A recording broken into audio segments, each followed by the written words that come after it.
Hey, we're back again live every second Wednesday. It's tonight, 7:30 p.m. Queensland time. Welcome, everyone. Thanks for taking time out of your busy weeks to jump onto my live stream here. Greatly appreciated. Can someone just confirm that they can hear me clearly enough? A couple of weeks ago, I had a few issues with the mic, so I just want to make sure we're all good to go. All good to go. Yep. Can everybody hear me? Yeah, we can. Perfect. Excellent. All right. Thanks everyone for jumping on today or tonight. Again, taking time out of your busy weeks to share some chats with me. I really appreciate that. We'll get started in a minute. I've got a bit of an agenda tonight. I try to have an agenda most nights, and then we end up just chatting everything else, which is cool as well. We'll obviously always try to get through everybody's questions as well. I just ask, as usual, we keep everything theme park related or on topic, and this is moderated as well as at least one moderator on tonight, maybe two. So if you get timed out, you may be asking too many times or something. But if I miss your question again, just write it again. There's a lot of questions come through, and it's sometimes hard to keep up. So apologies in advance for that. Cool. So again, hello to everyone, because everyone's saying hi, Shane. Hey, Jaggs. How's everyone? I hope everyone has had a good week so far. It's middle of the week, so hope the last couple of days have been pretty good. Excuse me. Yeah, so I've been busy at work, very busy at work. But just want to say a big thanks to people that are sending, someone on this chat as well, by the way, that are sending me photos, videos, things like that during the week of what's happening at the theme parks, those that have been able to visit. It's really greatly appreciated, and I appreciate being able to post those on the channel or on the Instagram as well. Again, excuse me, it helps keep everybody updated during the week until I bring out the weekly videos. Cool. So excellent. We've got quite a few already jumping on here. So I've got a couple of questions already coming through. How many times will I be going to White Christmas? I only plan to go once. I missed out on the opening night tickets. I actually realized they'd sold out so fast. So I'll probably go on the second or third night. So we'll have a video out, obviously. Again, second or third night, I'll have a video out for that. What else we got here? What do you think about the tree? Are we talking about the movie world tree? Yeah, it looks good. It looks good. It looks better at night when it's actually lit up. During the day, it kind of looks a little plain, but I remember years ago they used to have like a stack of baubles on that tree, and then we had some high gusty winds, and some fell off and actually hit someone. So hence now, if you have a close look at the baubles that are actually spiraled around the tree, they're actually in a netting, so to save that from falling down. So yeah. How is Dreamworld going? Excuse me. Planning to go in February. Jungle Rush. Well, it definitely will be open by February. If it's not, there'll be a problem. It should be open by pretty much. Should be open by the end of December, as far as we know. I just need to take a quick drink. Wait a sec. All right. So yeah, hopefully all is going well there. Going to Wet and Wild on Saturday. Hope you have an awesome time. I'm going to the Gold Coast next month. Awesome. I hope you have an awesome time here. Love you daily. Excuse me. Love your updates. Keeps me up to date. Well, thank you. And I appreciate the people that are helping with that as well, helping keep everyone up to date. Bodie says, hey, Bodie, thanks for jumping on. He's saying there was at least 50 to 60 workers working on Rivertown yesterday. Yeah, they are. there is still a lot to be done. If you have a really good look at it, it's still a lot of work for a short window. There's been some weather events that obviously have probably impacted that a little bit. But anyway, yeah, it's all coming together pretty quickly. You're also saying that, so Bodhi sent me the video of the Kansas Twister, both coasters dueling at the same time, which was awesome. Thanks again to see that was awesome. And he's saying they were also testing Flight of the Wicked Witch as well, so they were testing all day. So that's really positive. So they're obviously in full steam with testing, training, finishing off things. They got to do so many cycles for, I guess, compliance, and it also has to be checked off by the regulators as well. So it's still a fair bit to, I guess, happen before it can open to the public. We'll see. Hopefully, I think judging by what Movie World kind of released on Instagram, I think it was yesterday. I feel it's not going to open until possibly at least mid-December, if not the week after. But I think Dreamworld will be the same as well. I'm pretty sure they will also be opening their new rides at the back end of December, I would say. But what do I know? But anyway, no doubt it'll just all of a sudden be open one day. I'll get photos from someone, like it'll be open, because they tend to do that. They tend to soft open rehearsals, whatever they want to call it, and then have an official opening day. So no doubt it'll be during the week. I can't get there during the week, so it'll be the weekend for me. But that's cool. Yeah, it'd be awesome. I'm sure someone will be there on opening day who will send me some stuff to post, which is cool. Some video, hopefully, and some photos. But it's exciting, really exciting. Hey Jaggs, coming up for White Christmas. Any activities you would suggest doing with the kids? Excuse me. For White Christmas, there is a number of activities that they have on the night. One of the things is you can decorate cookies, decorate baubles.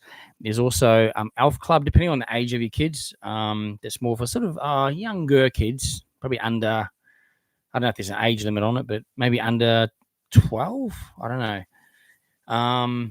Yeah, they have like a gift wall thing where you go around the park, find all the answers, and then come back and get a gift as well, which is pretty cool.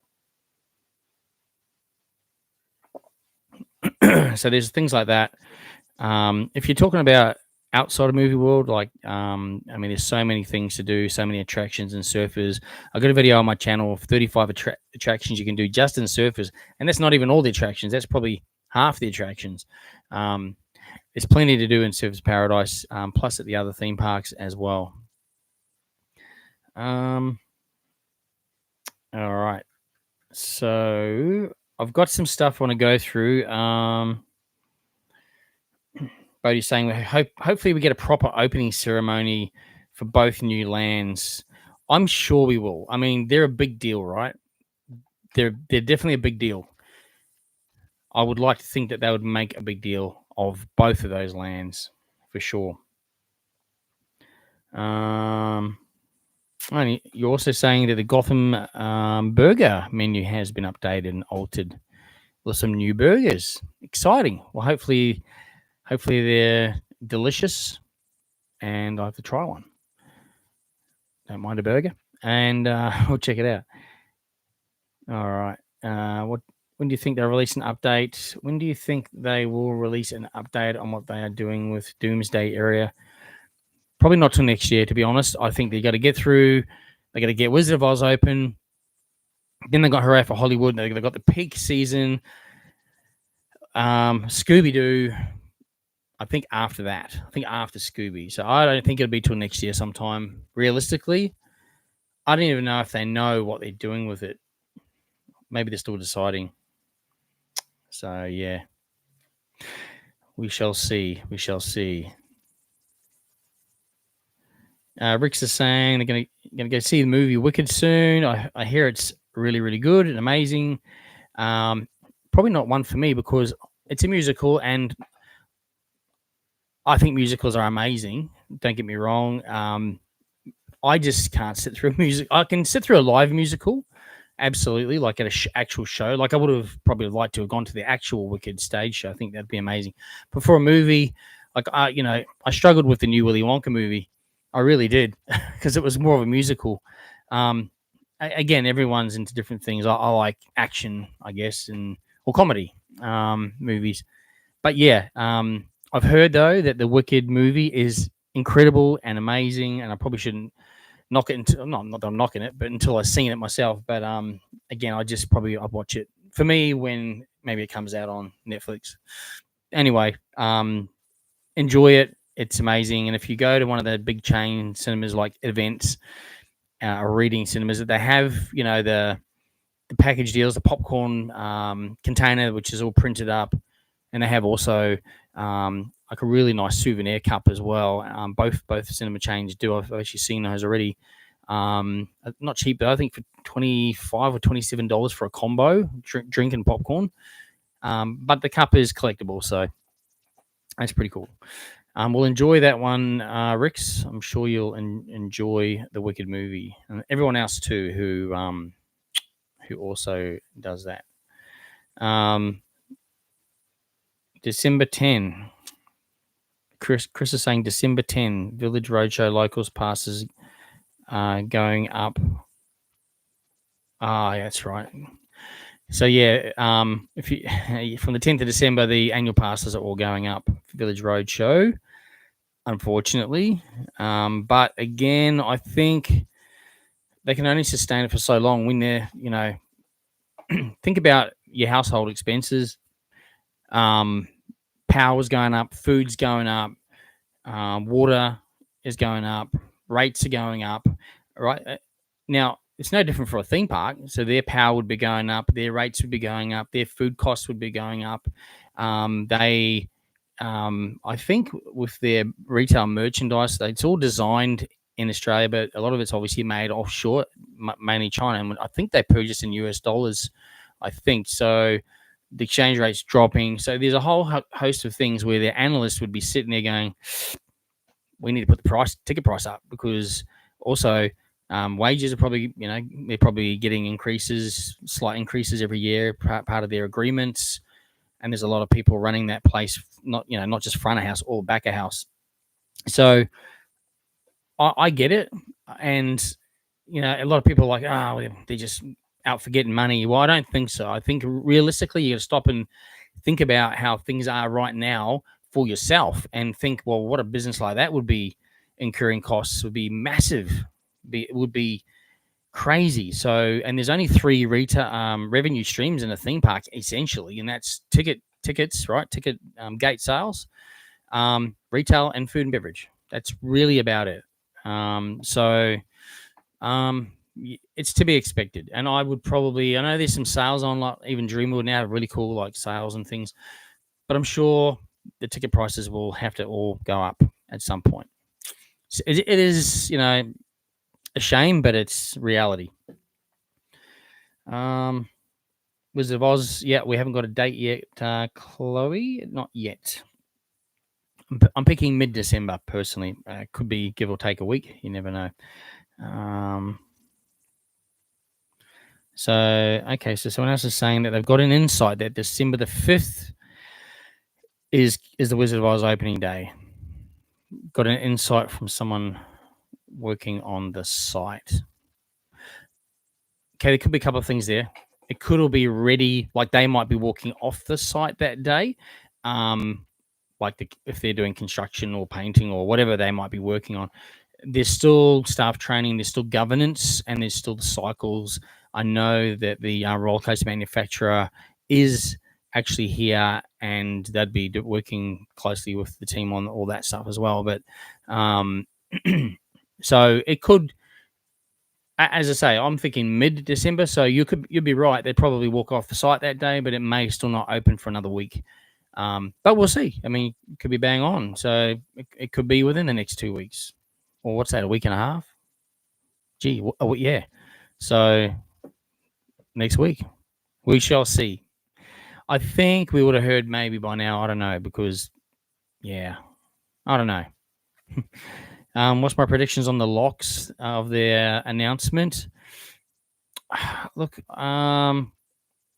yeah, like I'm hoping for a possible preview for pass holders, but I don't think so. That went out to public. I don't think it just went out to pass holders, right? Because it was was it not on their Instagram? I think so.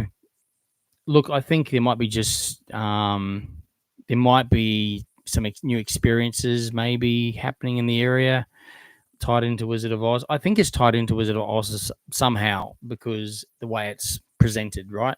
Unless you're just banking on the back of their marketing of Wizard of Oz. So yeah, it's interesting. Just have to stay tuned, I guess, and we'll all find out together on what that could be. I think on what it could be.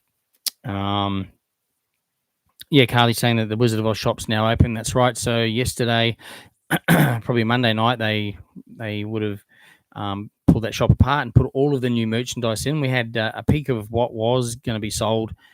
It was in the Movie World window. And now they've got the full range available in the store, which used to be the photo center at the top of Main Street on the right-hand side as you're walking up. Looks amazing from what I've seen. I've just had some, obviously, the creative director there, he posted a reel of that shop on opening day. He was kind enough to let me to post that on my Instagram as well. So if you haven't, I'm sure you've probably seen that reel. Featuring all the merchandise. And then one of my subscribers who sends me photos regularly was there today. So he's just sent through. I've just actually been looking at some photos of the merch today, like photos of the merch. So I'll post them probably in the morning for you guys. Have a closer look at that.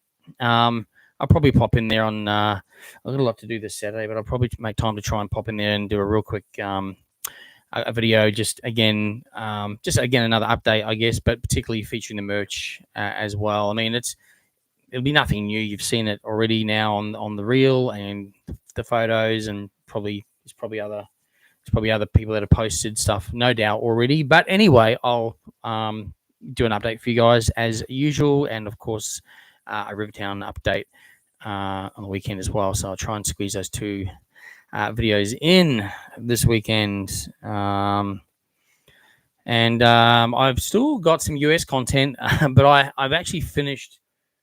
I finished one, which took a little while, but it's a Universal Studios one.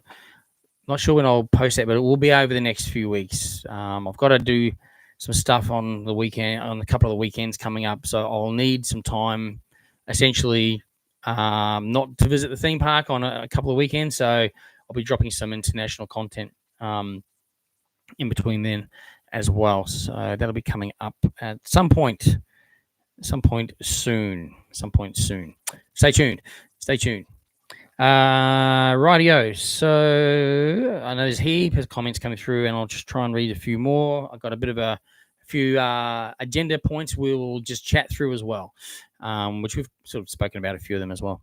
Do I think the claw is going to Gambaya World? You know what? It's a good point. It might do. It absolutely might do. We've seen that before. Look, there's definitely a lot of room for expansion in Gambaya World. When I was there, I spoke to someone. They pointed out some land where things will progress and extend out. So that's pretty cool. Look, it's a possibility. I mean, they obviously bought the buzzsaw off them, and it's now Project Zero. But they fully refurbished that, like completely, totally. And it was a different ride experience. I actually didn't really like riding the buzzsaw at Dreamworld. I don't know, I just didn't like it. But when I rode it again as Project Zero down at Gambaya, I loved it. And it was just a whole different ride, fully refurbished though. So I think if they were going to buy it, given the age of the claw, they would fully refurbish it. And then, yes, I think it definitely could be repurposed, and it'll be a great fit for that park. So I really would like to see it down there for sure. We'll have to wait and see. Yeah, maybe Bodie. They might have purchased both at the same time and had to wait an extra couple of years. Could well possibly be. Absolutely. Dean saying for Dreamworld ROI on Rivertown, I think Jane's Rivertown restaurant will be open Friday and Saturday night markets. Yeah, that would be really cool actually if it is. It's kind of a bit removed from the markets, and it would be disappointing if it didn't open that down there, and they won't probably because again, they don't want to take the value away from an annual pass just by having things open for a $2 entry on a night market. Hence why there's a cost for those other rides that are open currently, unless you're a pass holder, of course. But be interesting to see. I think they'll have it open for bookings like events and things. I hear it's obviously we know it's going to be highly themed.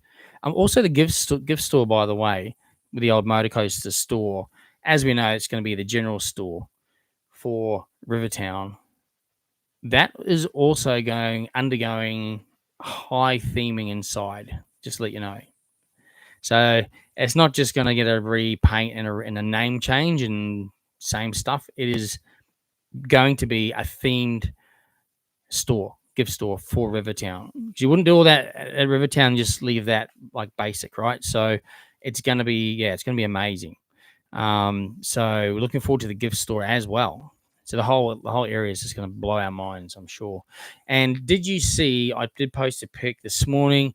I did see this last night actually. As I was looking through some content that Dreamworld posted, and I just happened to pause or hold my finger down on the screen on the phone as the reel was going, and I'm like, hang on, that looks like there's a name on that plane. And I zoomed in, and it's the Thunderbolt. They've called that plane the Thunderbolt, which is obviously a nod to the old Thunderbolt roller coaster that used to be at Dreamworld with the double loops. Great ride, by the way. I rode that many a time. So yeah, it's pretty cool how they do things like that. So I did post that on Instagram if you haven't seen it already. So yeah, how cool is that to see that they've done that? I like that kind of thing. It's pretty cool. So yeah. Let me see. So I'm just again, if I've missed your comments, apologies. Post it again. There's just so many coming through. Bear with me. Obviously, lots of people are asking when do I think it's going to be open. Look, end of the day, you can guarantee by Boxing Day, both new lands at both parks should definitely be open and trading. So if you're coming after Boxing Day, you can guarantee that they will be open. Definitely. So whether they open a week or two prior depends on how they're tracking when they would like to make that announcement, I guess. But yeah, so we shall see. I did see. We spoke about that.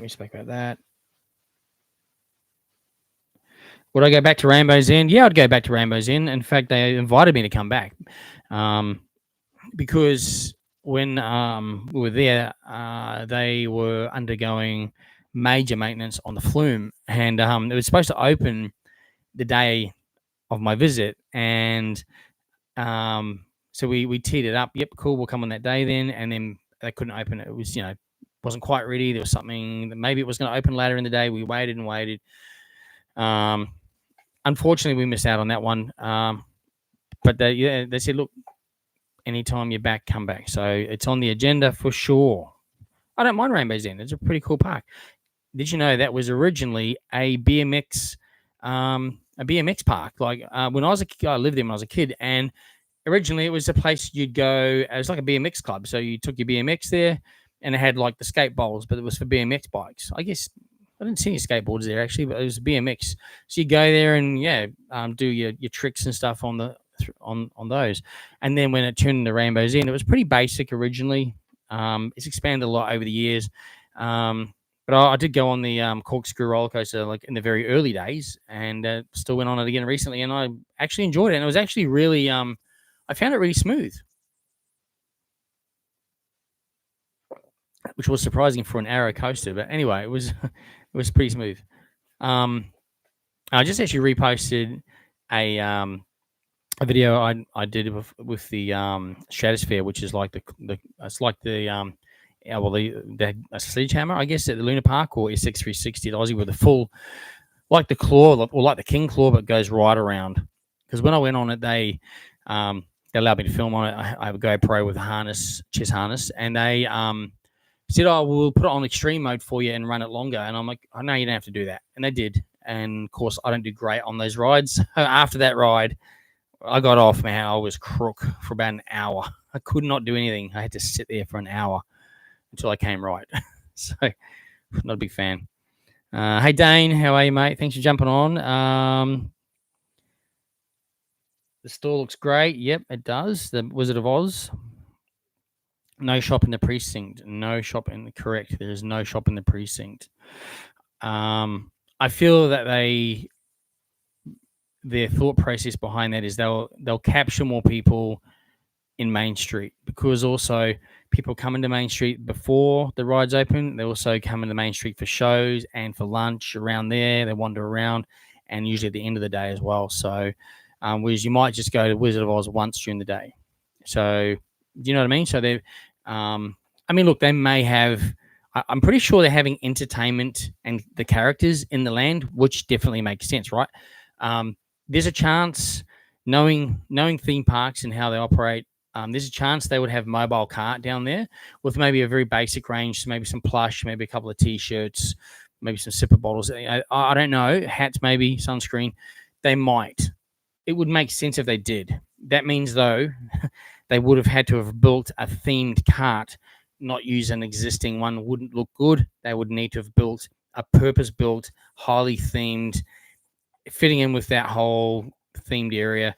If they're going to do that, they may or may not do it, and it's something, if they do, they'd pull out essentially during peak season holidays. Again, they may not do it. But I'm thinking that's what I would probably expect to see.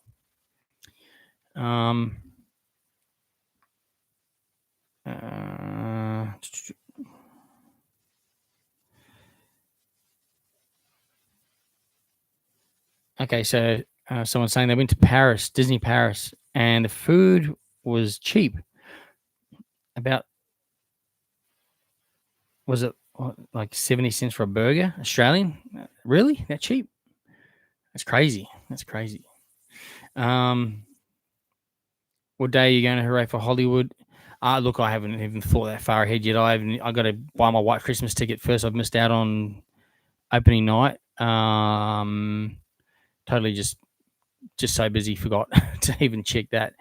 Don't know.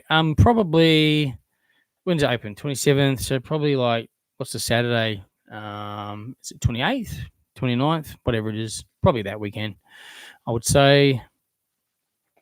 All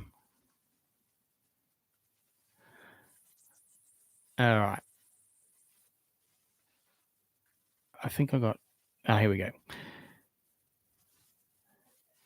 Oh my God, hi, I love your videos. Thank you very much. Always watching before going to Dreamworld. Well, thank you. I appreciate it. Actually, lately I've been meeting lots of people, and they've said to me, I've just watched your videos just before they visited the park. Like, it's happened heaps lately every time I visit the parks, even at SeaWorld on the weekend. So it was funny. It wasn't actually funny, but as I was walking out of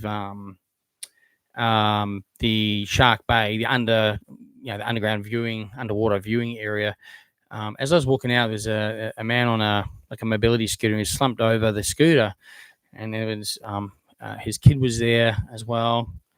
And I sort of walked past and looked, and he seemed a bit incoherent, sort of thing. I think I'd just check if he's all right, and went and checked if he was all right. And he was a diabetic, and his levels had dropped, and his daughter was getting the needle to check the bloods, and then she says, oh my God, I was just watching your videos. It's just random, But I had to go and get the someone to radio the nurse for that gentleman there. He did end up going into hospital. So yeah, if you do see someone at the theme parks who looks like they might be in a bit of distress or looks unwell, just ask them, are you okay? Because every park has a nurse on site, and pretty much most, not all, but a lot of team members have a two-way radio, and that's their method of communication, and have a two-way radio, or an operations person near a ride, or someone manning something would have a phone or a two-way radio. So I just found straight away the person with a two-way radio at the glass bottom boat area, and there was another team member there, and they called for the nurse, and they have a code to alert that there's an emergency in the park. So when they've done that and got the team there quickly, so I believe he's okay, because I saw the family later on in the park, and he was in hospital. I think he was doing okay. So anyway, but they knew me as well. So it was, just don't know who watches your videos, I guess. So yeah. By the way, I had a good day at SeaWorld on the weekend. Hopefully you guys have seen my SeaWorld video. Hadn't been there since Spooky Nights, and I had a bit of almost a write off that night, just with the weather and a short event and an hour and a half to film everything. But anyway, I had a good day there. Well, 3/4 of a day. Yes, there's some rides down like Leviathan and Vortex, which was disappointing, but of course it has to happen before peak. But the Trident was going, so, and it looks good, all the changes they've done to that, so that was pretty cool. So yeah. Do you know if theme parks keep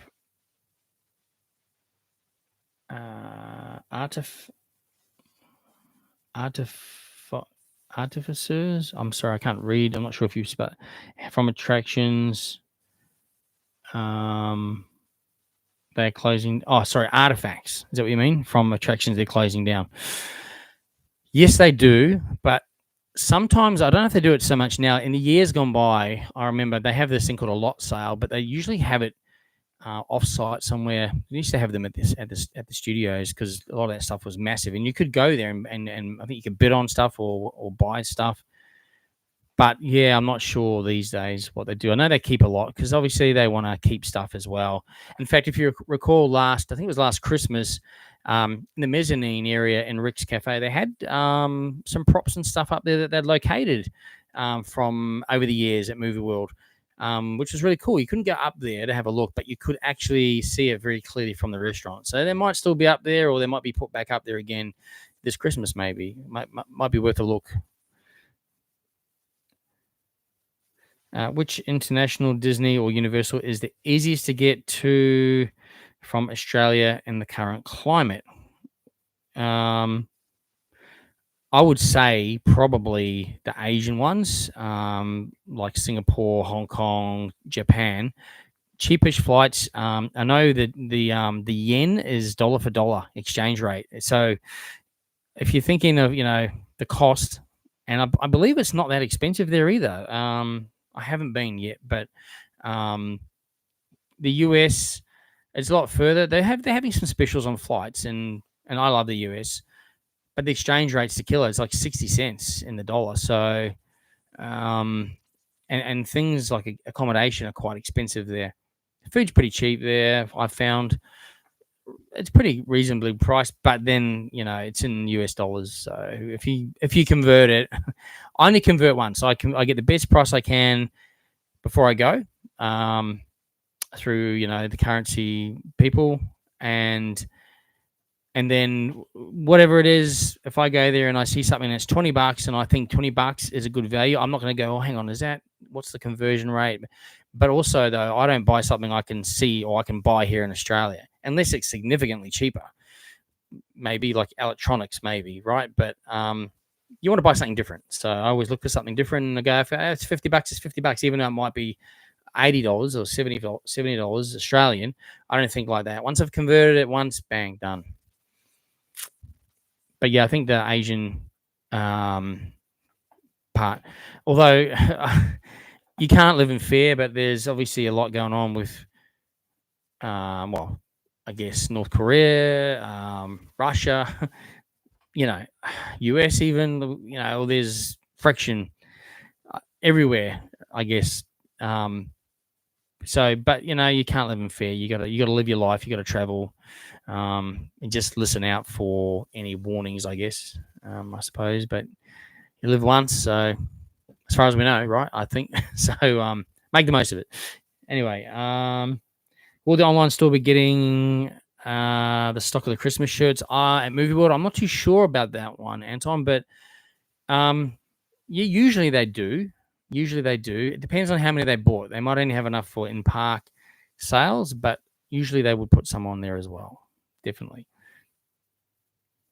What do I think of Bluey's World? Well, if you've watched my video, you probably see in the end I was a little bit annoyed that they didn't allow filming inside the actual house, and there's signs everywhere and everything. But of course, there's videos up of people that have mainly media, um, but there's signs everywhere, and they tell they even yell at everyone, "Hey, no filming or photography inside the house, just at the front and in the neighborhood you can." So the thing is, if I've got a young child that loves Bluey, and if like literally, it's the theming is amazing inside there, by the way. So if you're going to sit your kid on Bluey's couch, wouldn't you love a photo? I would love to have that photo. The kid would love the photo. The Bluey's playroom, Bluey's bed. It's all exactly the same like you see in the show. The kitchen, the house, the outdoor, the tree at the back. So I think that they are missing out on a big opportunity there. They need to capitalize on the photo opportunities inside the house. Someone said it's just the BBC and copyrights and things. Well, if you're opening an attraction needs to have photo opportunities. Yes, there's the Bluey character meet and greet at the end, which allows the photos and the neighborhood and the shop. But you're going for the house. That's the main attraction. So, and look, I wasn't going to film the whole entire experience and ruin it for everyone. I would have just panned around. Hey, this is the room. This is the bedroom. This is what it looks like. Just give you a quick narrative of, hey, someone takes you through the story. The kids follow it. It's great. That's what I do. Like, as you know, I don't film a whole entire show and just, well, not usually. I edit it down a bit and put some of my music in and just make it a bit more snappy. So then when you go to the park and experience and watch it for yourself, you're not totally, it's a whole different experience. Like, oh, it goes a bit longer. Oh, it's actually, there's more to it. It's better, right? So that's what I do with that's my own thing. Other people film entire shows. That's their thing, right? But that's what I do. So I wasn't going to film the whole entire thing. But anyway, I don't know. I thought it was good. It's expensive, but I still think it's cool. Everyone was smiling and having fun, and I think Blues World is great. They just probably, just need to do something maybe a little bit different with that side of it, I think. But anyway, it's cool. I can't work out why it's only here till September though. What are they doing with it next? That's what I'd like to know. Next year I'm getting new passes. Should I do Dreamworld again or any other theme park? Well, there's definitely Dreamworld's going to be great. I mean, they're all going to be great. So yeah, it's really up to you. Really, Dreamworld's got Rivertown coming, and it's just going to be awesome. So I remember that roller coaster is also one that it's once you've ridden it once, that's just like you're not going to be able to say, "Oh, I've done that ride," because this one has different pathways and it goes forward and backwards. So not one ride is the same. So keep that in mind. It's the whole different the rewritability of that ride is huge because it's different every time, pretty much. So it's exciting. I wonder if the old Lethal Weapon shop or photo place could be used as a small shop in the land, still on the updated map. I don't know what they're doing with that. I haven't really had a closer look at that. So could be bathrooms, could be, yeah, you're right. It could be just storage. Last I knew, it was being used for storage and actually night fill processing for retail. So like back of house stuff. So I'm pretty sure it's not front of house.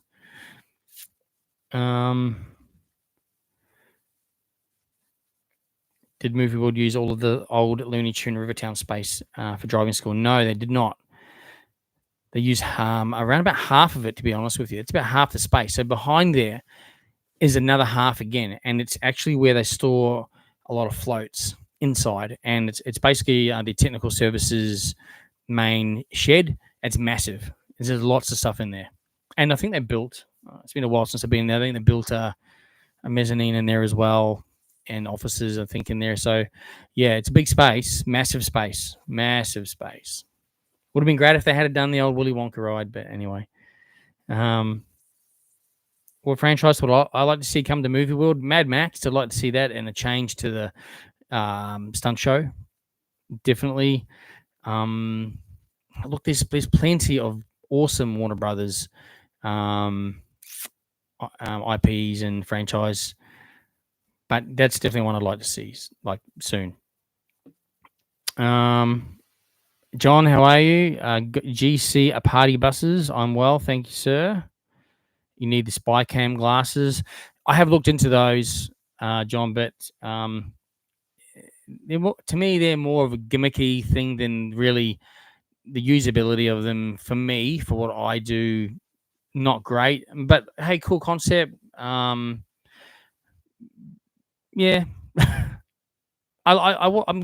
They're interesting. They're interesting, but probably not quite for what I do. Good for me if you're going to casino. Nah, just joking. But logo on the wall looks cool. Yeah, thank you. It's probably flaring out in the.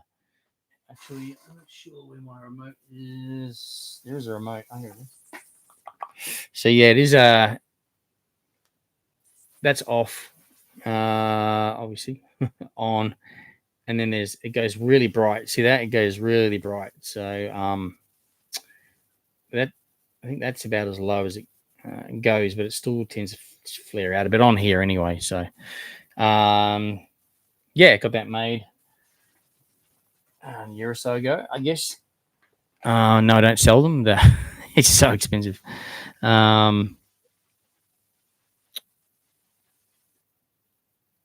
Anyway, P Palm. Hi, remember me?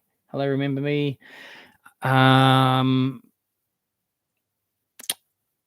If you refresh my memory, possibly I meet a lot of people. So sometimes it's when they say, "Hey, blah blah blah," or whatever it might be, and I'm like, "Oh, that's right." So you might have to be a bit more specific.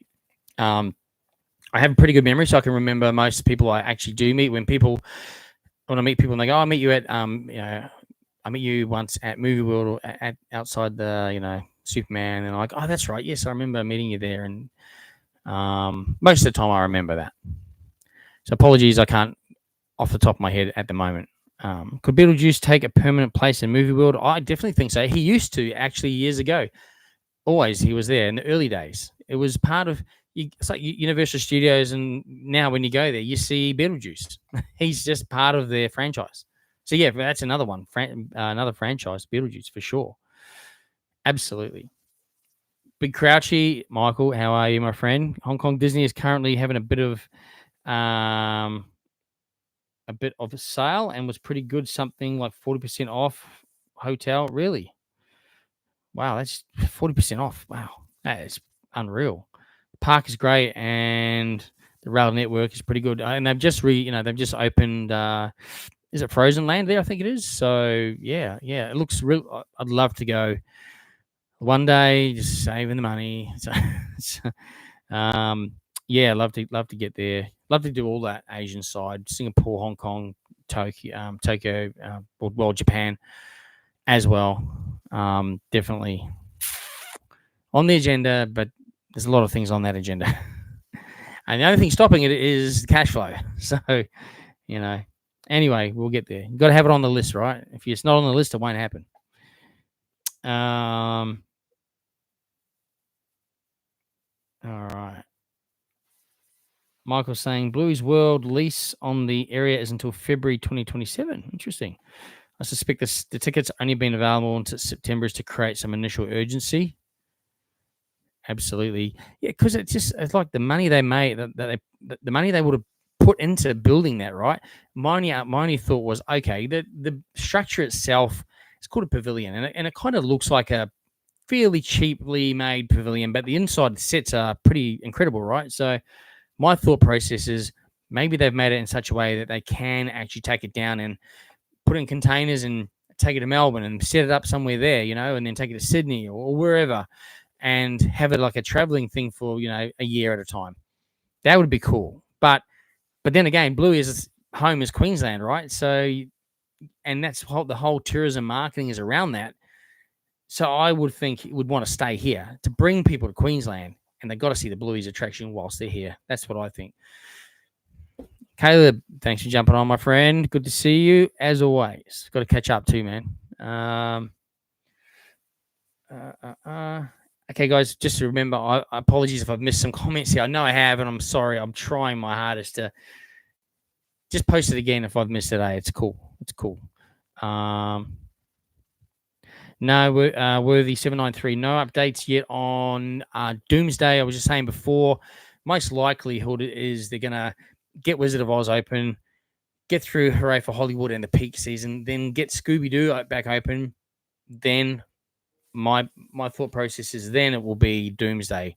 Sort that out. Then what I think is they will probably then maybe look at the stunt show. Again, in my own opinions here, but I think that'd be next on the agenda. Could be totally wrong. That could be. What about the hotel, right? What's happening there? So who knows? They might prioritize something else, which they may do as well. All right. It'd be great when Wizard of Oz opens on the holidays because people will be aiming for the new rides, and that will mean there's chances for me to go on the rides with less lineups. Absolutely.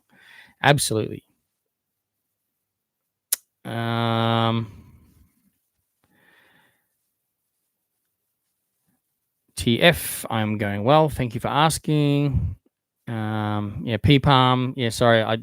Let me know where I met you, and then I'll obviously or send me a message on the Instagram by all means. That's all cool. You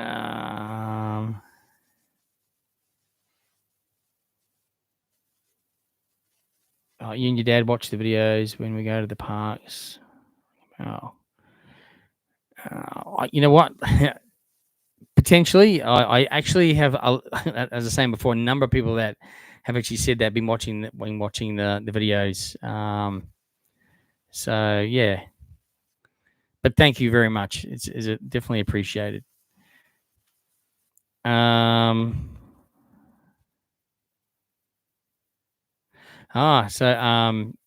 saying he drives party buses. It's one of his jobs. He says it felt weird recently doing a formal for one of the schools and driving up the hill outside the main Dreamworld and back out the other side. So yeah, because obviously normally that's just for pedestrians. So for the formal, they've allowed the vehicles to drive up there. That would have felt weird, actually. It absolutely would have been really, really weird, but it would have been cool. I think I did see someone's photo actually of that. Looked pretty cool. I can't wait to visit Alfie's gift store at Bluey's World. Absolutely. I've got all the merch on the video there. Check it out. I'm sure they'll probably have some updated merch by then as well. Flash Speed Force is all right, but they should really make the ride go at least 2 minutes longer. Yeah, or longer anyway. It is a short ride, absolutely. Caleb is like, yeah, we'll catch up soon. Excellent. Work is mostly done for the year for you. That's awesome. You get some good time off then, mate. No time off for me, just a statutory holidays.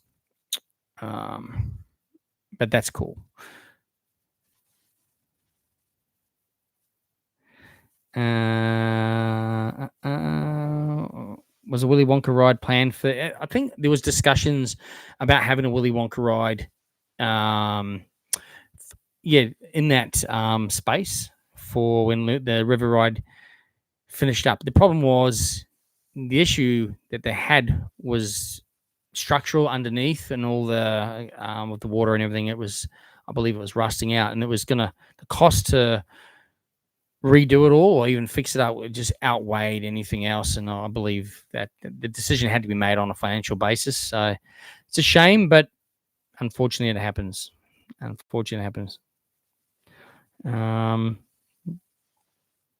Should I get Fast Pass for Movie World during the holidays?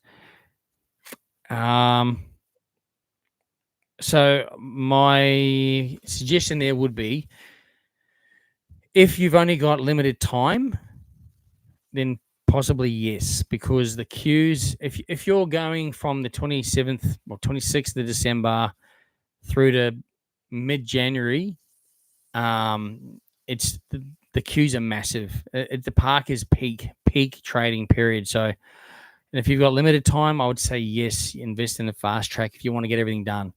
If you're not going till the back end of January, you'll probably be okay to not have it. So yeah, I'll just judge it on that. Definitely judge it on that.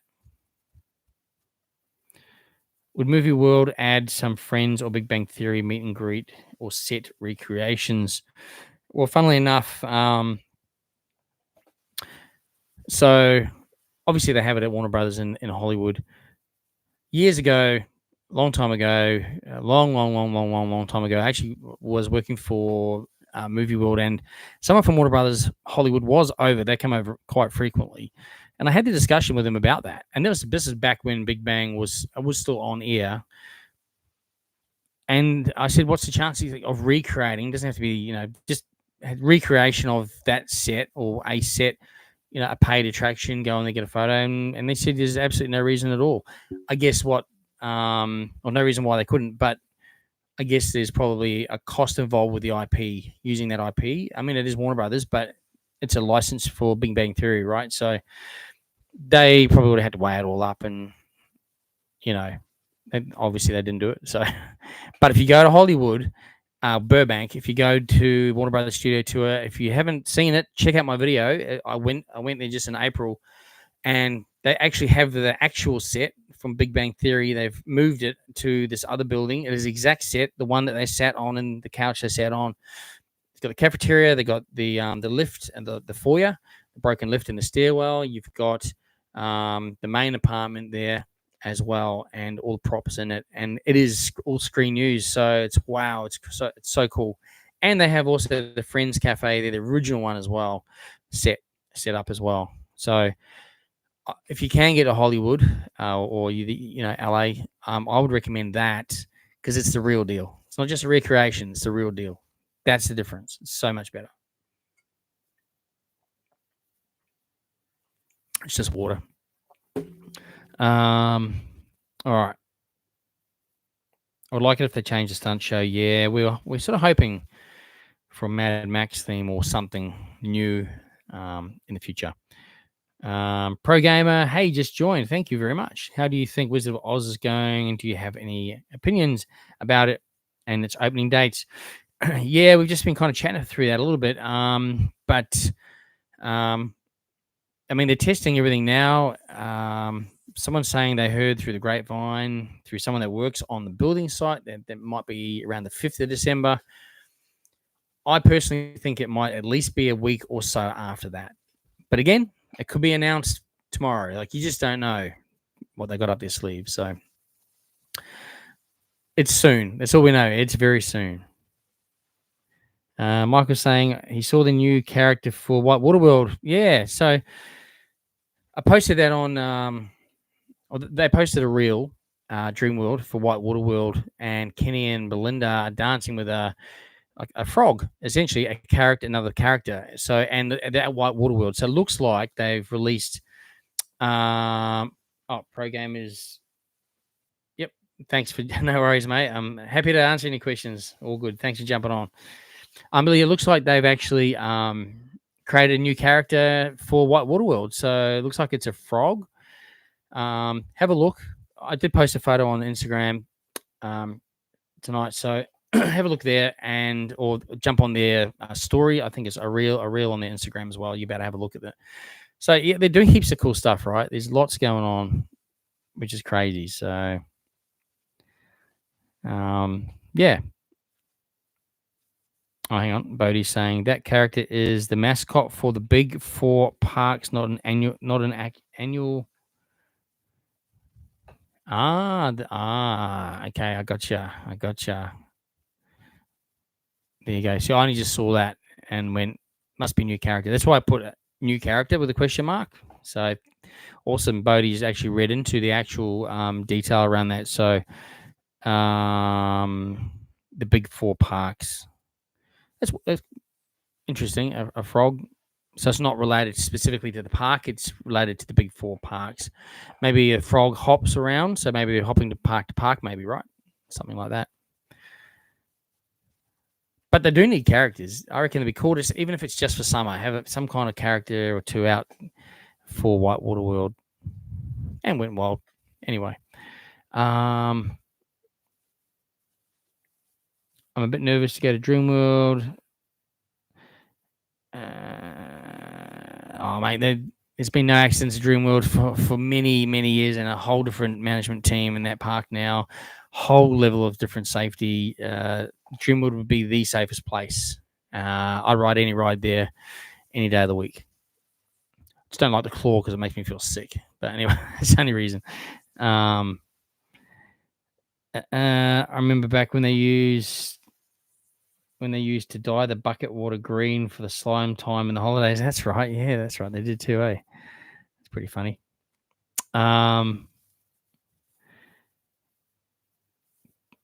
Cool. Bring back Bonnie and Clyde to Movie World. Yeah, that was pretty cool. Definitely pretty cool. And they actually sometimes they bring back that show during the Hooray for Hollywood as well. Within Australia now, all Warner Brothers film released theatrically are now distributed by Universal. Village Roadshow currently does not distribute Warner Brothers films in Australia. Very interesting. Very interesting. Thanks, Morgan. Very interesting. It's funny how all that sort of works, isn't it? All right, so we're gonna if I've missed your comment again, just pop it in again. No problem at all there. It's just there's a lot been just like powering through my feed, and I'm like trying to keep up there. So again, I do appreciate everyone having input there to the live as well. We have touched on a lot of the things that I had down to just chat through. So we spoke about the Thunderbolt, which is the name of the plane in Rivertown, giving a nod to the Thunderbolt, which is pretty cool. Murrissippi Motors is coming along, and looks like they've down that back end. Looks like there's a dark section to Murrissippi Motors, just a small dark section, but it's quite a deep excavation. We always thought, why is that so deep? What's going on there? So yeah, it looks pretty cool, and I'm actually really excited and getting more excited for Murrissippi Motors as well. So, but anyway, definitely can't wait to ride Jungle Rush, of course, and ride it many a times. Given the fact that it's going to go forwards, it's going to go backwards, it's going to be different pathways. It's going to be so awesome. All right, so for Christmas, Dreamworld night markets are having Christmas night markets. If you haven't already seen their ad, so they have posted on their Facebook, I think it was, for Dreamworld night market. So starting this Friday, so it's every Friday and Saturday nights until the 21st of December, starting this Friday night, they're having the Christmas night markets. Now, I quite enjoy this because I went last year and the year before, and it does feel really Christmassy because they have little market stalls set up and little Christmas gifts, and they have Christmas entertainment there, and like other dance parties, and they have live music in that, and there's actually a lot of different musical acts happening over the time. So what they're doing is so basically they have put. I'll actually just show this. You probably won't be able to read it too clearly. It's probably going to flare out. Yeah, it's probably not so great at all there, and you won't be able to see that hardly. But anyway, that's the ad that they've posted on their Facebook, right? So there's a whole host of entertainment there, and 7 of SKA is the first night, and the second night is Jake. Is it Miwa's band? And then they got Soul Cuts on the 6th. I think they were pretty cool last year from memory. I really think they were pretty cool. On the 7th is a Vibes band probably. Now on the 13th is the Beat Leagues. Now I think if anyone doesn't know who the Beat Leagues are, I'm pretty sure this is the Beatles tribute band. I'm pretty sure it is. Now these guys are absolutely incredible. Like, if I know Beatles music, some of you are probably going, "Who's the Beatles?" And look, they were probably the greatest ever band in the world, like because they changed music in the 60s, I think it was. They changed music, and they were like just the biggest band in the world. But these guys, like they dress like them with the hair and everything. The instruments are like exact that they use, so the sound of the music is literally the Beatles, and their singing is amazing. Like I'm telling you, like I mean, I like all types of music, mainly, but hip hop, house, dance. But I actually to hear these guys live for free, well, even for $2 if you're not an annual pass holder, but to get in, I tell you what, it's going to be worth heading there on the 13th of December and checking them out. Anyway, I can't say, yeah, I think it's going to be awesome. Smoking Firebirds is the following night on the 14th, and then on the 20th, you got 42 Band, and on the 21st, you got 33 Red.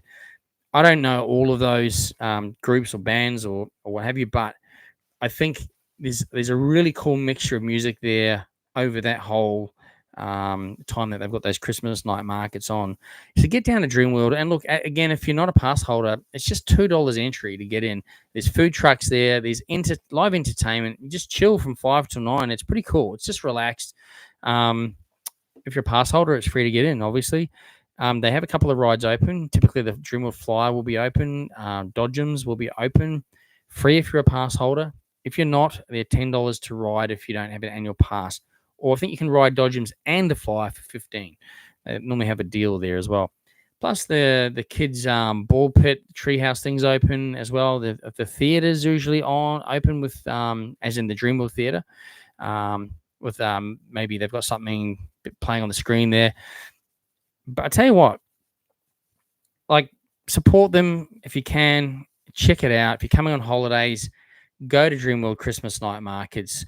Even after Christmas, they still have the night markets every Friday, Saturday night with food trucks and entertainment anyway. So check it out. I really enjoy it. So I'll probably get to one of those at some point.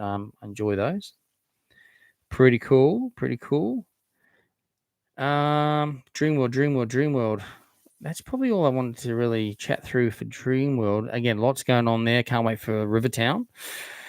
Movie World, we've spoken about that they're testing all the coasters, and hopefully the whole Wizard of Oz area is not too far away now. We spoke about the Wizard of Oz store that opened yesterday. Well, that store in Main Street's already been open, but they've redone it now to the Wizard of Oz. We knew that was happening. New merch has gone in there. It looks amazing, by the way. The merch they've done is incredible. I think it looks really cool. So check it out. It's also on my Instagram, and there'll be some more photos tomorrow as well on there. They've installed some lights, just freestanding light towers at the back of the Flash Speed Force near Superman and near Wizard of Oz. I'm thinking because the park's going to be open at night for White Christmas, so I'm thinking it's just additional lighting, but they're kind of weird looking, well, I guess really skinny looking light towers. But cool, it's extra lighting, so that's really cool. The Polar Express train, I featured this my last movie board update. So obviously in preparation for White Christmas, they bring out some of the old floats, and that was one of the old floats. And they've for the last couple of years, it's been positioned down near the Midway Games area, and it was there up until a couple of weeks ago. I think today I think it's been moved outside the park in front of Green Lantern. So I'll post a photo of this for you guys tomorrow morning. But yeah, I don't know why it's been moved there. Now, look, whether it's just been moved there for an event or something, because quite often companies will hire out the park for events during the weeknights when the park's shut, essentially, to the public, or whether they've just decided to have that outside the front of the park for Christmas. Not too sure, but it kind of looks like if the security aren't watching it, anyone could probably get in there and take things off it during the night. That's what it kind of looks like to me. It's kind of in a public area out the front of the park. But anyway, we'll see if it lasts there or if it's permanently there or whether it was just there for a photo shoot. I don't know. But anyway, that happened today. Just a reminder, White Christmas starts on the 7th of December, goes to the 21st. The 7th was already sold out. I missed out on that as well. Hooray for Hollywood. It does start on the 27th of December, and finish date is I didn't write that down. I think it's basically the end of January, right? So, and that's included with your park entry. It's just an overlay, essentially. Extra shows, a few extra characters going on there as well. So, yeah. And Mr. Mav, how you going? Yep. It was always good to see you at Supernova. Yeah, unfortunately, that was a day I had Bluey's World booked as well for 2:30, and I had to cut that Supernova short, which I was annoyed about because I probably would have rather stayed at Supernova longer and had more time to speak to people and film a bit more, especially the cosplay costumes. I really feel I didn't feature the cosplayers as well as I'd normally feature them. And obviously, I always ask permission. Is it okay to film you on my YouTube channel for your costume? Because it's really important you don't just film or take photos of anyone in their cosplay. Because if they might not want to be on YouTube or they might not want to be on Instagram. So we always ask, I always ask, and usually they'll give you their Instagram handle as well if they're, a cosplayer essentially, and they don't mind most of the time. So, but yeah, that's the one thing I was a bit disappointed in was I didn't have a chance to really film all of the cosplays. There's so many awesome costumes there. Anyway, the April one's around the corner. I always go to them all, so looking forward to that one. All right. Okay. SeaWorld. So again, I mentioned I did a SeaWorld video. If you haven't seen it, please check it out. So yeah, they've got some new statues, some bronze statues of marine life, and there's a shark outside the front of Shark Bay. Still, the work around it's still being done. So it'll be a permanent feature though. But there's also two other, I think a whale and I think it was a sea lion or something as well at the front, just out the front of the park in like a construction area, not in position yet, but I'm not sure if they're going to be at the front of the park or whether they'll be moved inside the park and placed somewhere inside the park. Not sure yet. But one thing I did notice, I did put it in my video too, is they're doing some changes to the entry of SeaWorld. Which is really cool because if you've been to SeaWorld Gold Coast, most of you on here probably have, that walk up that hill to the front gate. I mean, I get up there fine, but I mean, some people struggle with it. People with maybe a disability or older people or just people that, have an issue with their leg or something like that. It's a bit of a steep hill, right? So they've just to the left of that, they're building a zigzag ramp. So it can be walked up, or if you've got obviously, accessibility for a wheelchair or strollers, mobility scooters, that kind of thing. So I was really impressed and glad to actually see that. It's a shame it's taken so long to get that done. I can imagine that it would cost a lot to do, but it's really important that everyone feels that they can easily access the front gate. So so really cool to see that, and it's on the video. If you're not sure what I'm talking about, it's right at the front of the video. At the start of the video, I feature that, so check it out. So a couple of things happening there at SeaWorld, which is really cool. Wet n Wild, as we know, Aqualoop has been removed completely now. The tower structure, as I mentioned, they're using the existing tower structure. They are redoing it. Like they're basically, I guess the easiest way to explain is they're using the bones of it, right? So they'll be changing it slightly and reinforcing and what have you, and then they'll be building a new slide off there. So there'll be a new attraction, new slide at the front of Wet n Wild. Don't know yet if it's something that's going to be able to be open before Boxing Day. Slides aren't that complicated. There's already existing water and power there. So, and obviously with the tower, so they may be able to just potentially put something up pretty quick. We'll keep our eye on that as well. And a lot of my friends or subscribers that go to those parks during the week often send me lots of photos, and I really appreciate it, by the way, if I hadn't already said that. Obviously I can't get there during the week, so they send me the content. Hey, look, boom, they're installing this or what have you. And it's really cool because it obviously keeps us all informed and up to date during the week. And then if it's something worth checking out the weekend, I'll obviously head there and make a video so you guys can see the full update on what's happening, what it looks like. I'll try and find out some more information and talk about it as well. So yeah, we'll keep our eye on that one for you guys as well. Anton's liking my shot of the polar bear diving in. So yeah. Look, I waited. It's funny, you watch a video and you see things on there, and then 5 and 10 seconds shots and things. And like when I filmed Jet Rescue, so if you've watched the video and you've seen, I sort of feature the rides, and I go and then you see different angles of Jet Rescue. Well, of course, I gotta wait for like 5 cycles of that ride to film each different angle. So, and as you know, the cycle time between ending and starting the next one's probably at least 5 minutes, if not sometimes a bit longer. Depends, I guess. But so it takes a long time to just get a 20-second shot. But yeah, the polar bear one, it was funny because I first went down there and I was like, damn, there's no polar bear out. Damn it. And then just as I was kind of leaving, I was talking about the underwater viewing area, saying, this is a great place. Unfortunately, there's none out today. And then all of a sudden, I just, corner of my eye, spotted polar bear walk past. I'm like, oh. And then I'm like, oh, I looked at my watch. Oh, it's feeding time, because once, I think it's around lunchtime, they actually do a presentation up there, and they actually feed the polar bears. In other words, they throw the food in, they get active. They don't always jump in the water though, because and at first that one there was actually that by the way, that polar bear that is on there, I keep saying he on the video, but that one is actually a female polar bear, Mishka, and it's the only female polar bear in the southern hemisphere, apparently, from what the handler was saying. So interesting. It's quite interesting. They tell you a lot about the polar bears, things you didn't know or realize. It's quite interesting. And the cool thing was, yeah, definitely, I mean, you can stand up top and look down and watch it all, but I thought, no, I'll stay down here. It was hot down there, but I stayed down there just on the off chance that she was going to jump in, and she did. And that was pretty cool. And I had the right spot. That was really cool. But of course then, and I did pan around the camera, there was pretty much no one downstairs, but once she was underwater or around underwater by the glass, 300 people come down right at the glass with their phones out.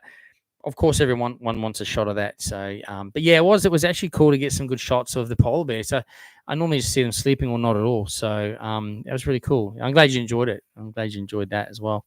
As I said, I had a pretty good day there. Like, considering there's a couple of rides down, one of my favorites, Leviathan. I was looking forward to a ride, but then I remembered it's on maintenance. But that's okay. Trident's pretty cool. Again, even though it's 42 meters high, just don't look down and just keep looking out there. It's actually a really nice, enjoyable, relaxing ride and amazing views. So go on a non-windy day. They don't really operate it in high wind anyway. So it's pretty cool. Jason saying, hey, Shane, always great content. Thanks, Jason. Appreciate that. Heading to Movie World tomorrow. Appreciate the updates on theme parks. Hey, no worries. Have a great day tomorrow. It's a bit, Mr. Mav, it's a bit steep. I'm pretty sure I saw someone fall as I was leaving last time I went. He's talking about the SeaWorld. I think, is that right? You're talking about the SeaWorld like hill that goes up to the main entry. It is steep. It is steep. I think that's why they're doing it. Akamak is going to Top Golf on Friday. Awesome. I hope you have an awesome, awesome time. That's pretty cool. What else we got here? The old Aqualoop Tower looks so much taller without all the slides attached. It does, doesn't it? I was thinking that actually when I drove past, going, oh, yeah, it looks pretty tall. Dane's saying during Pokemon Pokemon. Oh, sorry. Yeah, I get what you're saying. Yeah. All of Atlantis was supposed to be closed, but got on the soft opening of Trident. That's pretty cool. That's pretty cool. Yeah, it's definitely good to have it back open again. Definitely have it. It's good to have that open. Does SeaWorld do a Christmas event? No, unfortunately not. So I mentioned it in my video, but they normally have Gold Coast Santa, right? So he wasn't out yet. So mind you, it was still November right now. I'm thinking possibly from December. I haven't checked online, but it's probably online actually. If you probably have a look, it's probably there. I did see Santa walk through the park, but he was in full Santa suit, not Gold Coast Santa. Normally, what happens is under the big screen in the plaza at SeaWorld, they have Santa's throne and then two red jet skis, one each side of the throne, and then they have Gold Coast Santa. So Santa Claus with a Hawaiian shirt on and shorts and boardies. Boardies and thongs, right? And that's usually your photo op. It's pretty cool. It's cool. It fits the theme well. Wasn't set up yet. I'm sure they probably have that there, but no Christmas event as such. Just really that photo opportunity. Unfortunately. I am Mr. Mab saying, yeah, it was the entrance at SeaWorld. It was quite steep. Morgan saying, do you think Dreamworld heavily investing in Rivertown that ever bring back the old riverboat as a third attraction for the land? How good would that be to see that going around there? I think that would be. I would love to see that. Obviously, the old riverboat basically collapsed into pieces. It's gone. It's just finished. So yeah, look. If they were going to do that, it would be cool. It would be awesome, and I think that would really bring back nostalgia. If we saw a paddle steamer going around that river again, I think people would go, "Wow!" And given the fact it's Rivertown, paddle steaming around the river, I think it would be perfect. Perfect. Absolutely. I'd love to see it. Whether they do that or not, I don't know. I think before they did that, they probably would look at investing in maybe another attraction or something, maybe.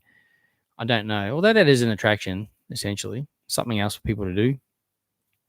So, yeah. Interesting.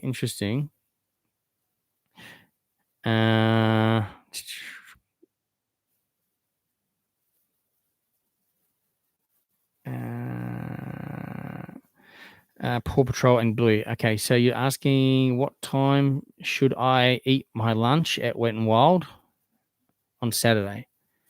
Don't want to wait in line too long. Okay, well, good news.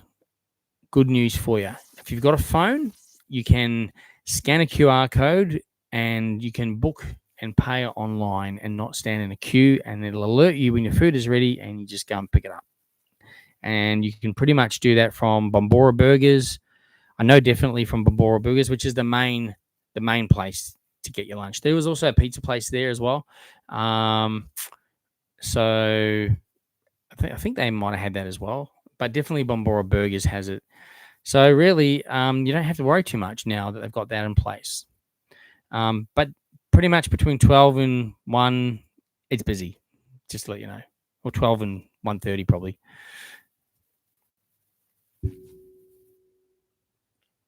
Oh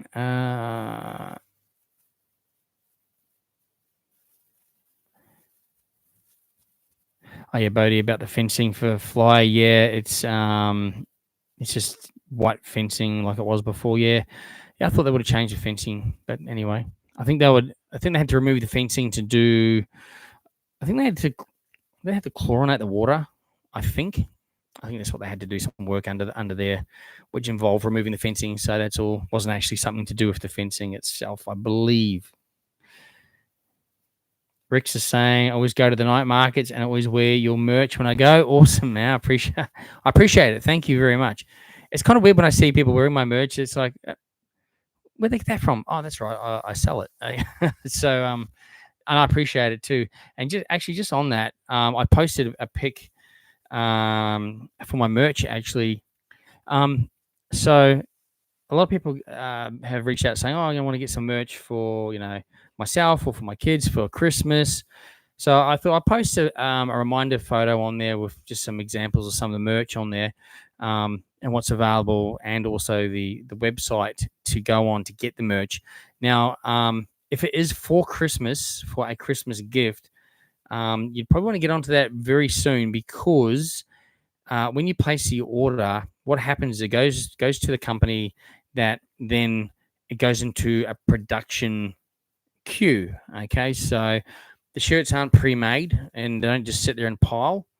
They have the blank shirts because they do lots of stuff for lots of people. When they hold my designs on the system, so when it comes through, then they print that, but it can be a 7 day up to a 7 day production time. Then, of course, after that, they've got to ship it out to you. So, and of course, that can be like 3 to 4 days or so. So, um, allow about 10 business days. So you probably want to get that, and that's business days, so Monday to Friday days. I would probably want to suggest getting those, if it's for Christmas, getting them in first week of December. If you're looking at Jaggs Journeys merch, definitely do that. Get in, otherwise you'd be disappointed if it doesn't rock up. And keep in mind, those companies are busy as well, so there could even be another day or two delay. I don't know. So I'm not the one making the shirts or sending those out. All right. So I have no control over if it's late or anything like that. But again, expect that delay. So I'd say about 10 working days. All right. So if you are looking for some Jaggs merch, it's the website is jaggsjourneys.deco-apparel.com. It's on, again, if you just go on my Instagram, I posted a photo and I have all the details. I think I even have a QR code on there.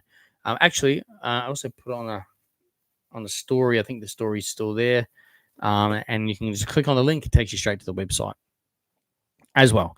That'll be there for another few more hours probably on that story. But yeah,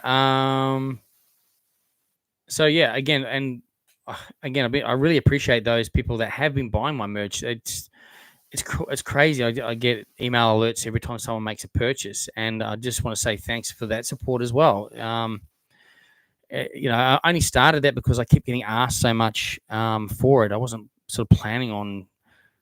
really planning on doing it, but just the demand was there. So yeah, it took me a while, but I organized it in the end. And yeah, I just wanted to say thanks to those that are buying it or who may make a future purchase as well. So hopefully next year I'll be looking into some other designs. So at the moment I've pretty much got two, just the logo and the other one of myself vlogging, which is like one I had done by a graphic artist. So I want to do more of those kind of style moving forward as well.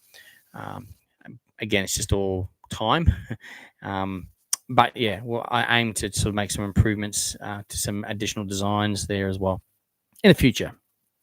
It'd be good if they change up the parade at Movie World. I was just speaking to someone about that recently, actually. New songs, Looney Tunes dancing. I wonder if they'll have a new Wizard of Oz float. That would be cool if they did have a Wizard of Oz float. Don't know if they have, but yes, that would be cool. Yeah, look, when I'm there and I see the parade.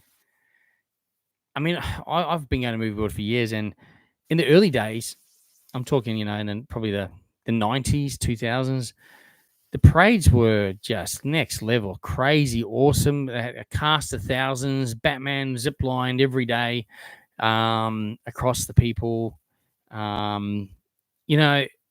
Dances every. It was just like, wow, you had to see the Movie World parade. And look, no disrespect to Movie World to anyone as well. I know things, staffing, and there's, you got to base everything off attendance levels, and it is what it is. It would be great to see a bit more of a parade, I guess, a bit more oomph or happening, dancing going on. I feel sometimes that even the people with characters walking it's like a chore. I don't know. I just think it needs to be changed up. I don't know. It just seems sometimes it just seems like, geez, they, you know, not all, not always, but I'm just saying I've noticed occasionally that sometimes it feels like they're just, just, yeah, I'm just doing this. I gotta go home soon, or I don't know.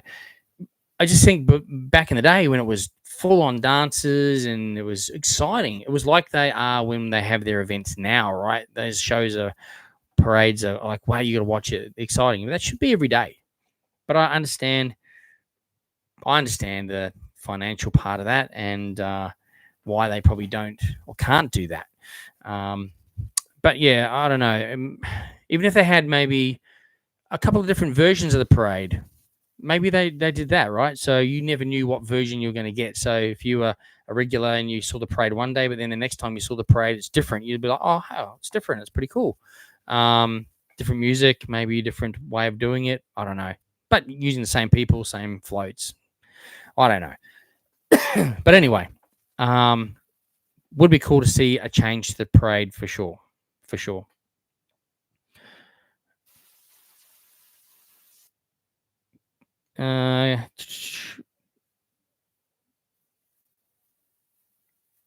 Okay, when the hooray for when it's hooray for Hollywood, I'm going to address as the Wicked Witch, Glinda. Oh, sorry. So Glinda from Wicked, so we can get a photo together. That's awesome. That's pretty cool. Yeah, Bodhi, that train does look out of place in front of Green Lantern, doesn't it? I don't know what. It may not be permanent. Hey, Kira, thanks for jumping on to the live. Akamakas got a job interview at Dreamworld. Good luck. Good luck. I hope you get the job. I'll cross our fingers for you. Jason, oh no, we've already read. I'm just going back on some comments, so I missed a few there, guys.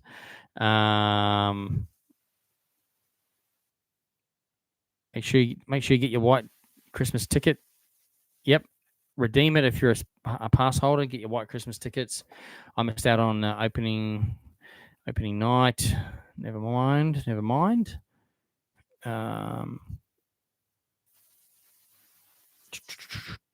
Oh, sorry, Dane there. Dane, sorry, mate.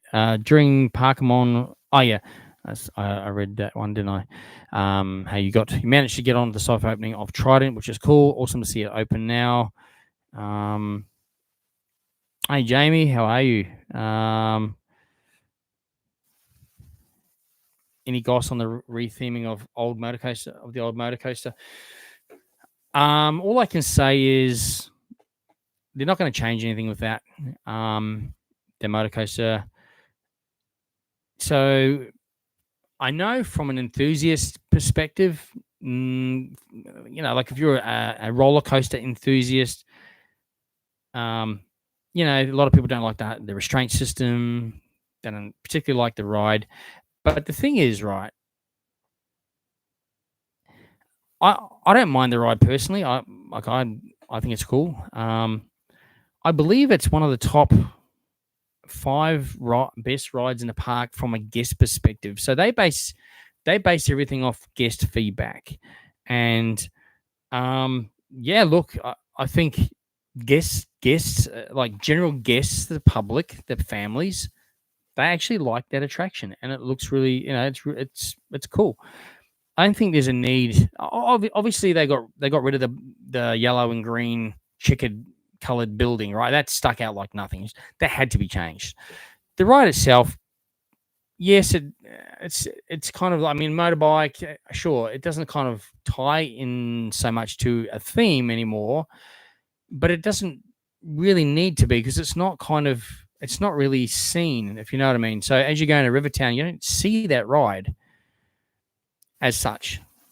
So it doesn't really matter. I don't think there's nothing wrong with the ride. I don't think they're going to get rid of that ride.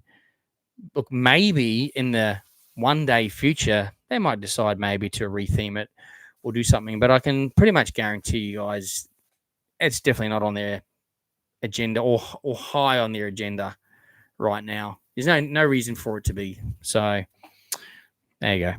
That's about all I can say on that one.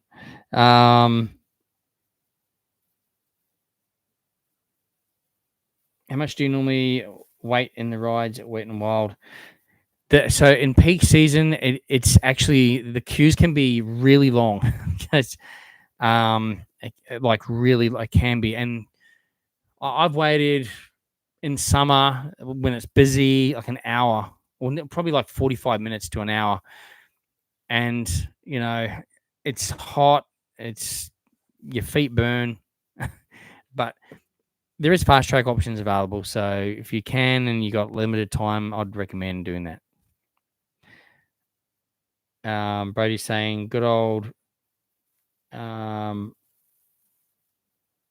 Mr. Freeze trying to freeze it. I guess Batman blocking it. That's right. Yeah, yeah.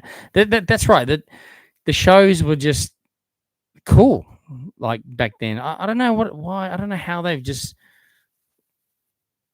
gone like from that. But then again, the park directions also gone from movie, from opening how it was to a sort of comic based park theme. Like it's changed a lot over the years.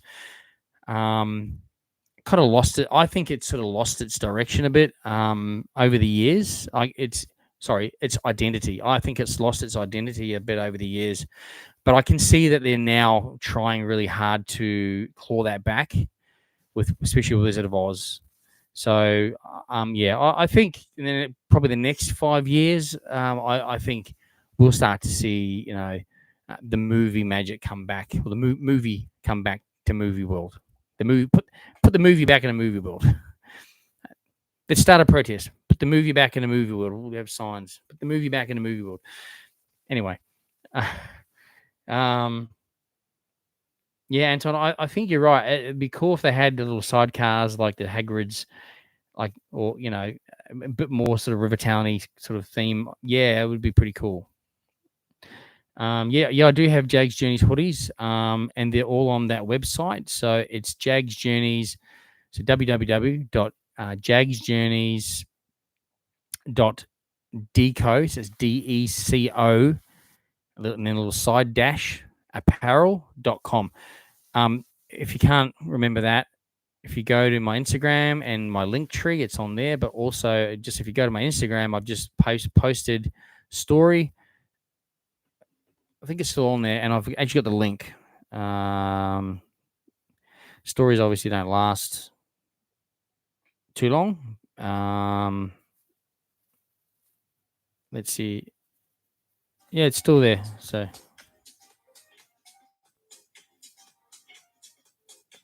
there is actually, I know it's not very clear probably, but there is actually a link down the bottom there. It says click here. It's obviously just. Try again. See that? Click here to visit the merch website.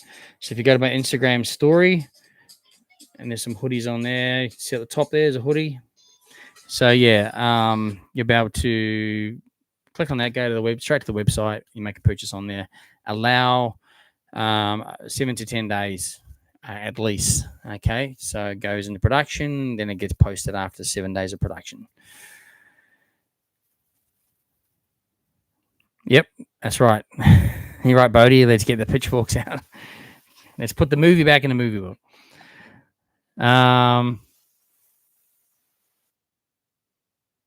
Any word on what might next occupy the studio showcase building? No word yet. Usually they're pretty they keep that close to their chest. Usually it just gets announced, this is coming, and it's like, wow, cool. I don't know. I think what I would like to see is it incorporated to the Doomsday area, like big dark ride. Like I'm talking Transformers, $100 million ride.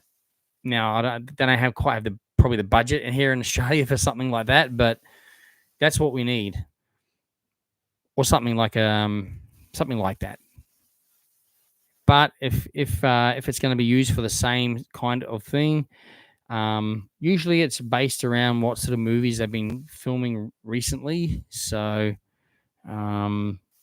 usually, yeah, it really depends, I suppose. Like they had The Perfect Storm. What do they have?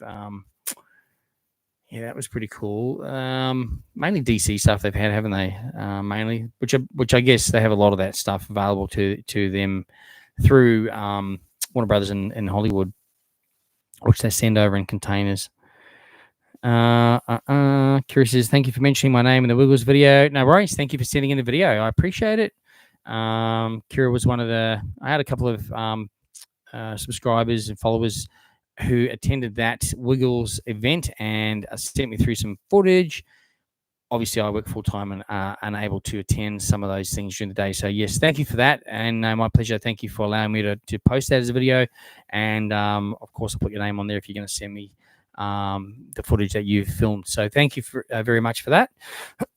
And, yeah, it's always appreciated. Any photos, updates, like, I think you sent me the propeller update on the plane as well. So, thank you for that too. Just those little things that keep happening that I'm unable to see during the week. So, did you hear that Minecraft is getting a theme park? Yeah, I think, and so I believe what's happening is I don't initially they're not getting an actual theme park, but what they are getting is theme park attractions within existing theme parks in the UK and I think US. And also in maybe some other kind of like attractions. But yes, there's some cool stuff happening in that space. So it could end up being a full Minecraft theme park in the future somewhere, which would be really cool. So that's pretty cool. Have I been on Retro Rocket at Aussie World? That's the one inside, right? The one that spins around and makes you vomit profusely. No. I've been in there. I know what it is. I know the ride. I can't just do spinny rides like that. I just no, but it's a cool ride, and I got friends that go on it all the time. They love it. That's pretty cool. So yeah, you're right. Some people miss that. So it's just near the I guess opposite the leaky logs or next to the what's that? It's like the space shuttle pirate ship type looking ride. I can't think what it's called. Space, yeah, whatever it's called, shuttle or something. Right next to it, but it's inside a building. It's a spinny flat ride. It's a cool ride. Yeah, definitely cool ride at Aussie World. Check it out. Lego store at Dream World. We should get a Lego Dark Ride in there. Yeah, absolutely. That would be cool. They're doing some changes. I posted in my last video to the exit or the Dream World exit part of Dream World there. So they're doing a little bit of construction around there and be interesting to see what they do as far as park exit or with the Lego store. It looks like it's part of the Lego store because there's Lego designs going down in there, like on the walls. So we'll see. Akamaka's going to Disneyland next year. Oh, lucky thing. I love Disneyland. Would love to go back there. My favorite is the original Disneyland. Actually, yeah, and it is. And then opposite that is the Disney California Adventure, which I love as well. But I've only been to that one, those two parks from a Disney perspective. I do really want to go to Florida. I do really want to go to Japan. I do really want to go to Hong Kong, Paris. I'd love to do all the Disneys. China as well, definitely. But probably not next year.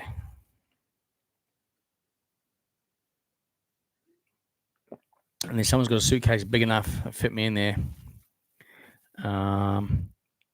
Who's going? But anyway, Rick's is going next year as well. Awesome. Cool. Cool if Dream would use its old Perry locomotive. Yeah, you know what? Nothing better than hearing a real steam train, right, going around the park. Just to me, when I think back to the sounds of Dream World, I think of the steam train, the Tower of Terror, and probably the third thing would be Thunderbolt. But mainly the steam train and the Tower of Terror, the original. Just that noise. That was the sound to me. The sounds of Dream World. So you do kind of miss those things, but the steam train, yeah, would be cool. But I guess they made it's a lot cheaper probably to do what they've done. It looks cool what they've done, but probably more cost effective I would say. All right.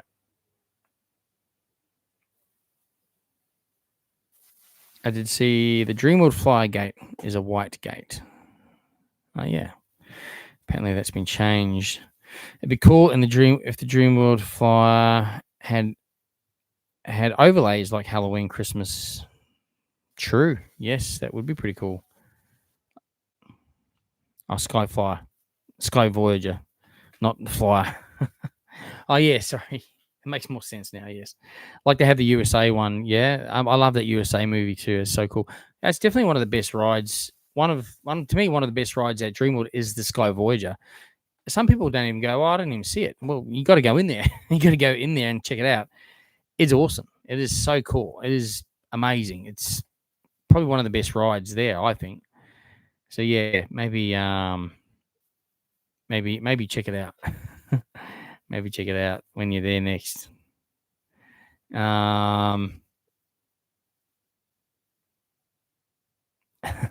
Mrs. Jaggs must be a patient lady with all your schedules and your studio room. Well, you know what? Absolutely, it keeps me. Actually, assists me with a lot of our content. So, for example, moderating the lives, doing some of the Instagram posts, reels, that kind of thing. A lot of these aren't just mine; they're actually ours. So we collect them as a family. So yeah, it is a bit of a joint effort. So which is cool. Yeah, lucky we're all into the same interests. Definitely. The highway side on the giant drops working now. Yeah, I saw that. The other day when I was there. So that's really cool. Both sides going ready for peak season, which is really cool. Kira's also saying, anyone who wants to ride the tail whip on the steel taipan, it's best to ride single rider than two people on the tail whip because it spins more with one person than two people. I won't be doing that then. I don't like spinning rides, but yeah, you're right. If it's done off a weight system, and so if there's two of you, it's like if I was, I mean, I'm around about 100 kilos, all right. This is how much I weigh. But if I was on it and then I was with someone that was weighing like 60 kilos, I would be spinning. Like, well, it would be spinning is based on my weight. But if like it's almost the same as having just one person there. But two people with similar weights, it really doesn't spin a lot. So you're right. If you want it to spin a lot, definitely just go on single rider. Great tip there. Absolutely.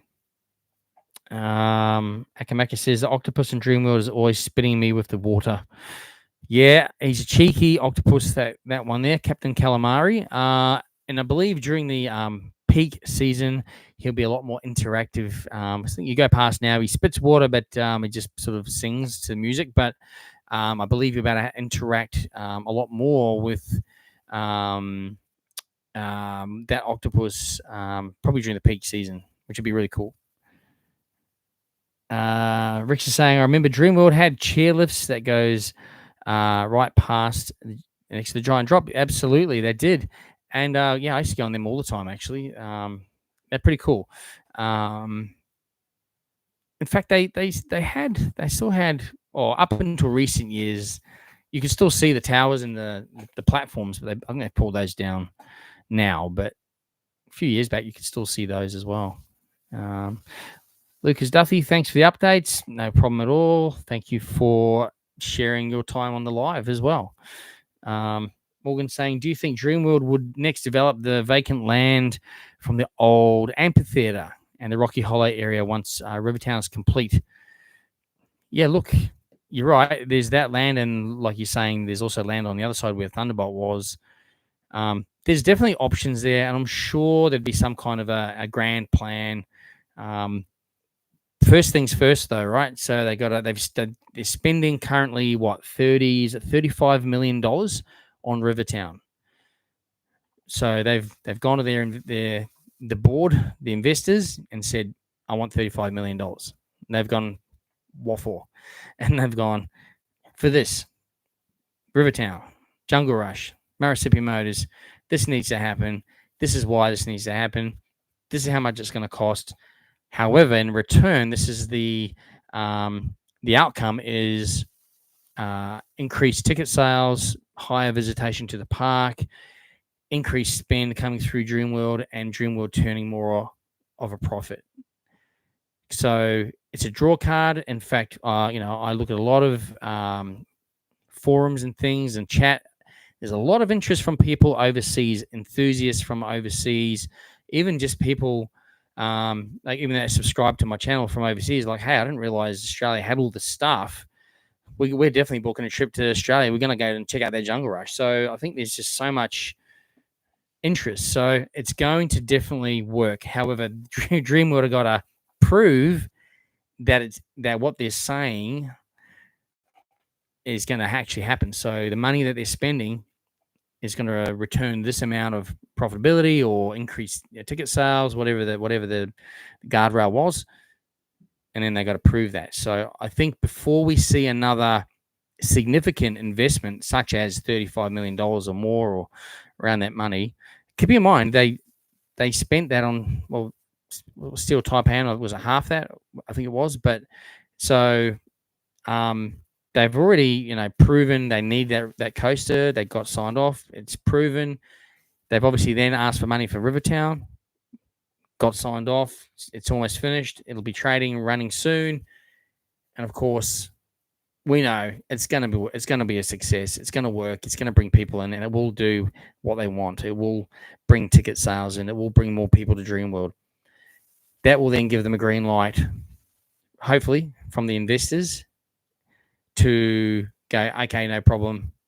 What you've proven this, what's next? So they've got to do that. That's the steps. So we'll I think, yes, we'll see stuff in those places. No doubt there's some kind of ideas board going around that they would have some plans for, and some costings, and they just have to work out stages. So this is probably stage 2 of 5. I'd say, or maybe stage 3 of 5. But anyway, plenty going on. Plenty we'll see in the future, no doubt. Kira's saying you can't go through the Lego store anymore. You have to go through the guest services, and then if you want to go into the Lego store, you just go into the Lego store. Yeah. So I wondered if that was the case, because they're definitely changing the exit there. So interesting. Check it out when I'm there next. In the holidays, it's so busy. When do you think Wizard of Oz will open? Yeah, we're just talking about that earlier. Probably, we're sort of thinking in the next couple of weeks, but 2 or 3 weeks probably. How's the inverted turntable on Jungle Rush going to work? Will the train just turn 180 and then reverse out?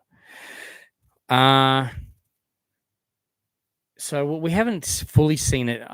Essentially, yes, but the thing is, there's other pathways there, and I've seen the train on the track, like it says it's going to go forwards and backwards, but I've actually seen the train on the track backwards, positioned backwards. So it obviously can go backwards, but in the right direction, if you know what I mean. So I think that's what's exciting about this. It's kind of got some mystery there with how it's all going to actually pan out. But I think no matter what it's going to be, it's just going to be pretty awesome. So yes, we cannot wait to ride the Jungle Rush and ride it many a times, because, as I said, there's going to be different pathways, different ride experience every time. Cannot wait for that. 100%. Cannot wait. Can you still see the old log ride at Dreamworld? Nah, it's all log ride's gone. Gone. Filled in. Rick's got to go. No worries. Thanks for jumping on. Have a great night too, my friend. Any thoughts on themed food for Wizard of Oz Land? I was thinking about that the other day, and I was thinking, I really hope that they do something cool with some themed food. So let's just wait and see. Haven't heard anything, but let's just wait and see. Is the Superman ride changing the lockers a while ago? Yeah, look, it's supposed to lockers are going and more zigzag queuing going in. Yes, it's happening. When was supposed to have been started by now, but obviously they've got to prioritize certain things. So that'll be a next year project now, I'd imagine. Do you think we'll get fire or flames on Jungle Rush? I would love to see that, but I'm not too sure if we will actually see that due to safety. So, I mean, I know in overseas theme parks they do. So I don't know. Maybe they can. Maybe there's a safe way of doing it. I'm no expert there, but it would be cool to see if they do, and it would add another element. It's just on actually the podcast the other night, Theme Park Cartel that I'm on. If you haven't already checked it out, check out the Theme Park Cartel podcast. Kinetic energy is something that we spoke about. So like Disneyland do it really well. It's things like moving and like, for example, in Rivertown, they got the water wheel and the water's going through the logs onto the water wheel, and the water wheel is going to be turning. It's going to be like water features and things happening and moving, and that creates the atmosphere. That's what we're looking forward to seeing. It's going to be awesome. So you never know, you might see flames as well. Sky Voyager is still currently playing the USA overlay before 2:00. It's just never stopped after the holidays. Well, that's cool. I really enjoy that version, and I really can't wait to jump on and see that again as well. Caleb's going to pop in the Dream World tomorrow. We'll let you know if I see anything fun. Thank you very much, Caleb. Always appreciated. Any photos, videos, always appreciated. Thank you so much. Bonnie, have you been the heaps wicked have you been Wicked Theme Park in Ballarat? Oh, Sovereign Hill. I haven't been to that Sovereign Hill. I know a few people have been there who I know, and apparently it's a really amazing place. But no, I haven't been myself. To be honest, it probably wasn't high on my agenda. But I know of it, and I know it's a pretty popular attraction down there, actually. So you never know. I might be able to get there at some point in time. But yeah, Sovereign Hill is a very popular place down there. Do you work in the theme park industry? Used to work in the theme park industry for 11 years. Haven't worked there for over 6 years now. Nearly 7 years. Haven't worked there. Do you think Jungle Rush Dark Ride section thing will be Scooby-Doo level? I'm hoping it will be at least that level. So I think you'll find it will be pretty significantly awesome. I think so. Since you go to theme parks and water parks, do you get a 12-month pass each year? I do. Yes, I buy an annual pass every year. So that's essentially, I get a little bit of money from YouTube every month from the views. That's why I appreciate it if you guys watch the videos, share the videos, and subscribe to the channel, because that gives me more subscribers, more views. Perfect. And then that helps me pay for my tickets. So I can film more videos. Flame should work if it was set up correctly. Yeah, you're right. Absolutely right. Yeah, I'd like to see that island developed into something cool as well, Bodie. I think that would be pretty cool, actually, if they did something really unique with that island. And I think it needs a lot of work. It's really overgrown, but you never know. You never know. What did I do when I worked for the theme parks? I was the position I had there. I was in retail the whole time I was there. Last position I held was group retail operations manager for 6 theme parks. So yeah, that was a stressful job. I enjoyed it. I loved it. But you get to a point where it's not fun anymore. So yeah, you end up burning out sometimes. So it's a shame, because as you know, I'm passionate about theme parks, and it was always a dream to work in the theme parks. Sometimes you just don't get the support either from other people in the business.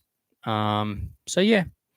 Anyway, you move on, and sometimes you move on for a good reason, and usually things work out for the better. The kinetic energy chat was interesting. Both new lands would do well to incorporate kinetic energy. Absolutely. Can't wait to see what they do with that, Anton. It should be pretty cool. Do you ever show your eyeballs? Yeah, in fact, if you just go back and watch a few videos, there's heaps of videos of me just with my hat. Not even this hat.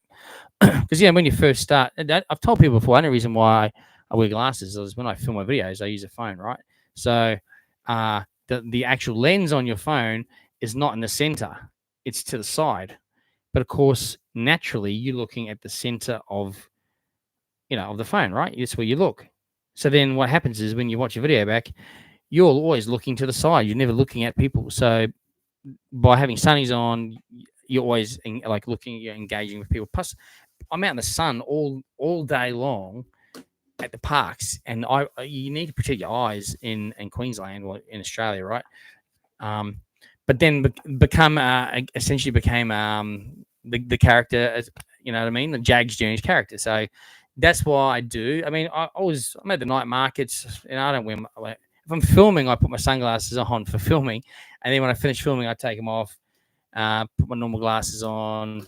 Yeah, so it's just part of. These are prescription, by the way. These ones here, so I can read. So, yeah, so it's just part of the thing I have, and then also I want to go out also sometimes with my family, and I love talking to people and stopping and chatting. But then if we're out as a family,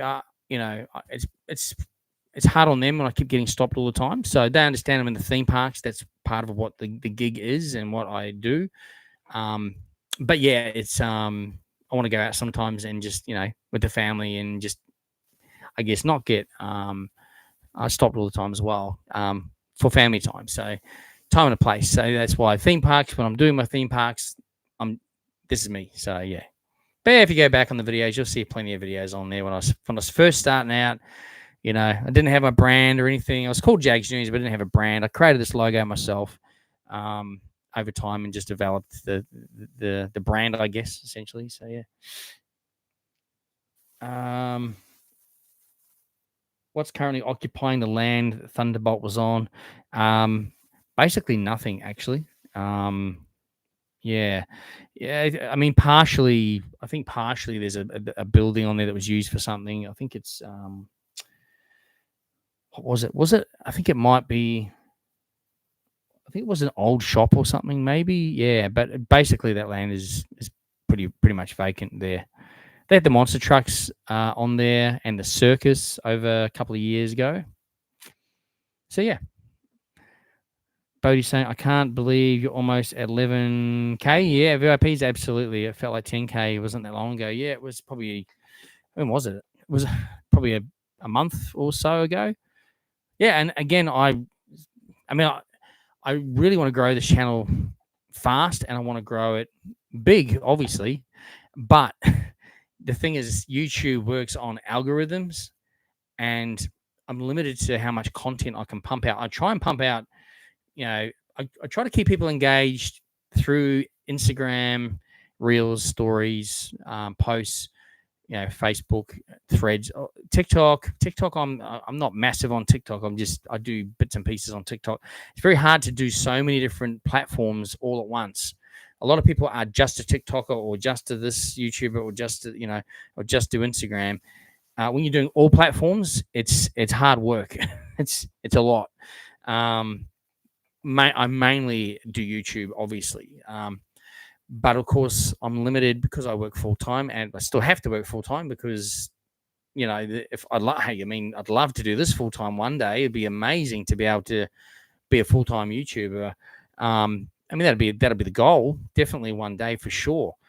But you need a significantly a lot more subscribers to be able to do that. So I think we're talking about probably at least maybe 50,000 subscribers. So based off that, probably take another 20 years to get to that. And then I'll be too old to do it. So no, but I mean, look, it's funny. Sometimes things just happen like that. Look, I'm committed to the channel, as you guys know. You always see videos, content from me. I pretty much never, even when I got other stuff going on, I always release something. There's always something there. It is a commitment, and it's challenging at times to keep that commitment, to keep that going all the time, and always thinking. Also, I've got a massive list of things I want to do that are different. So we're not, because now that there's more people doing these kind of channels, I just like, when it's the same, you watch other videos, same. Well, I try something different, and then someone else does it, and someone else does it. You post something different one time on, I don't know, Facebook, Instagram, and then someone else copies, and it's like, I'm just trying to do a few things differently, and then, but anyway, whatever. Everyone's entitled to do their own thing, do whatever they want. But I'm just worrying about what I'm doing, and I'm trying to, I do this every week, every second week as well, to keep engaged with you guys. So hopefully you enjoy it. I guess you keep coming back, so you must. But yeah, just I guess the more videos and reels and shorts I can do, the better. It's just time. I'm very time strapped, and then of course the algorithm.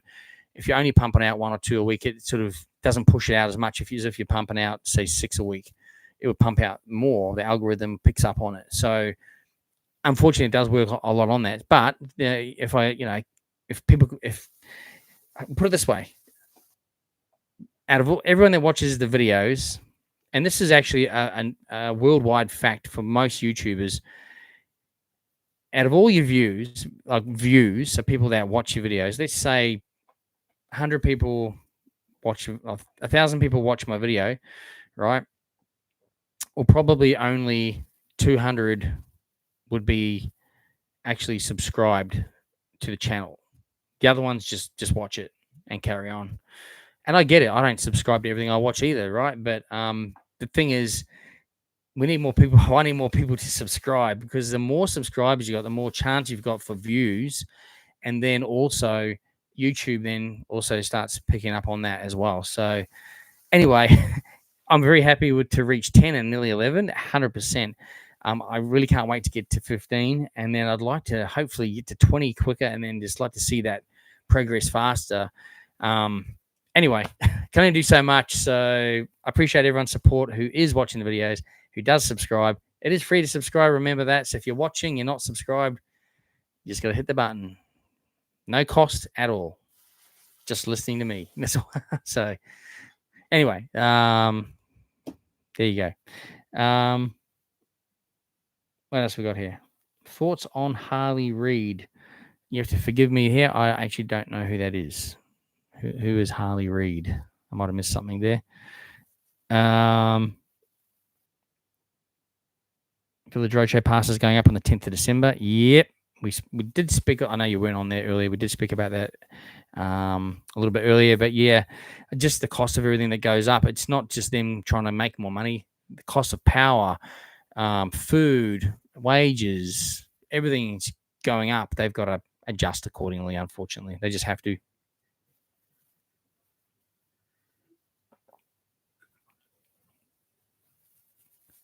For holidays like Halloween and Easter, are the theme parks more expensive?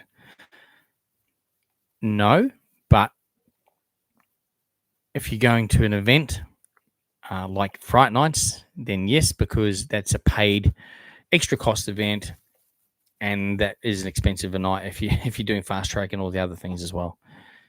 Can be, but generally not. It's just the same.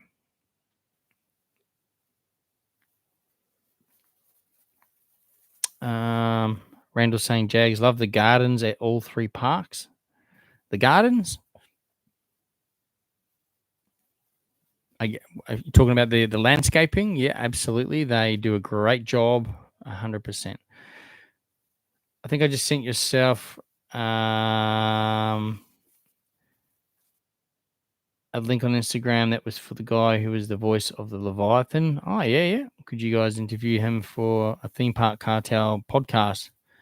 Well, you never know. We have a lot planned for that podcast. A lot of exciting things coming up. So yeah, you never know. You never know.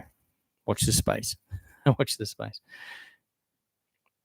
What's the best time for lunch? Paw Patrol and Bluey keeps asking me what time is the best lunch. I think I answered that question before. You need to. There's a QR code, and you can actually just just scan the QR code and order on the app, and then just pick up your food, which is really cool. Lewis Fisher, how are you? Thank you for jumping on. Me and my wife are looking at coming over to Australia from the UK next year, and we'll definitely be hitting the parks. Have you done any vids or consider doing vids at the SeaWorld Hotel? It is on my agenda 100%. Yeah, it is on my agenda for sure. So yeah, look, by the way, happy to help you if you've got questions. If you are from the other side of the world and you're looking at coming to the Gold Coast for a holiday, just send me messages on Instagram. I'm happy to chat, help you out if you want to know what's better than the other one or what have you. Always happy. I've lived in the Gold Coast for like 23 years, so pretty much, and I've worked in the theme park industry as well. So pretty much know most things about the Gold Coast, and can find out things as well. So yeah, by all means, Lewis, reach out. Happy to help you out. Got questions, but yeah, hopefully I'll have something on that resort, mate, as well. There is other videos on YouTube as well, but yeah, I'll definitely be doing something like that as well. Thank you for jumping on the live, by the way. And if you're not subscribed to the channel, it's free to subscribe. Feel free to jump on and hit that subscribe button. We do weekly theme park attractions, updates, videos. So yeah. Kira's saying, what do you think the best show to watch at Movie World, not including the stunt show? Ooh, I know you've probably watched all the shows there. I like the 4D cinema show. I guess you're not talking about that one. I quite like, to be honest, I do like the Catwoman show. Now, it's a pretty basic short show. I just like there's a good amount of the fight scenes in there are pretty cool, and also I like the oh geez, what is it? The name just escaped me. The Batman with the Joker. Yes, the name just escaped me. You know the one. Yeah, that one. Brody will go this one. This is what it is. Yeah, that one. Anyway, that's probably good citizen awards. That one. I like that one, but I don't know. Yeah, probably the Good Citizen Awards. There's probably a bit more in that show than the Catwoman one, but the Catwoman one is still pretty cool. It's pretty basic, but again, I like the fight scenes in there. It's pretty cool.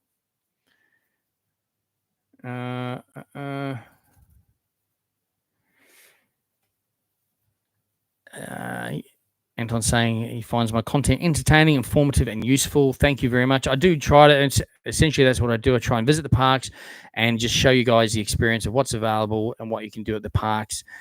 That's what my channel is about. Theme parks, attractions, events. Yeah, pretty much don't sort of go from there. Other than Supernovas, Comic Cons, it sort of fits into the pop culture thing. So that's it.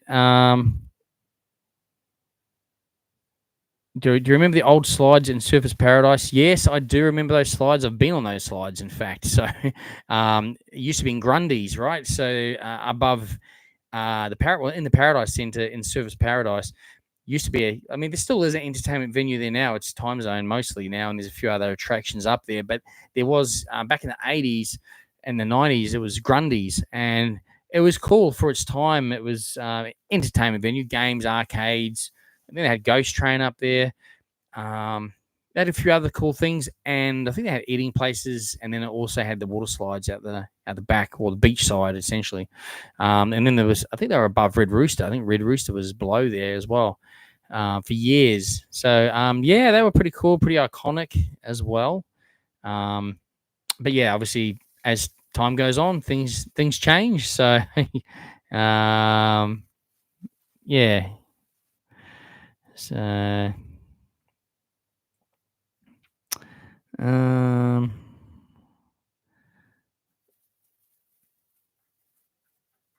just a reminder, this chat is moderated, by the way, just for everyone's info.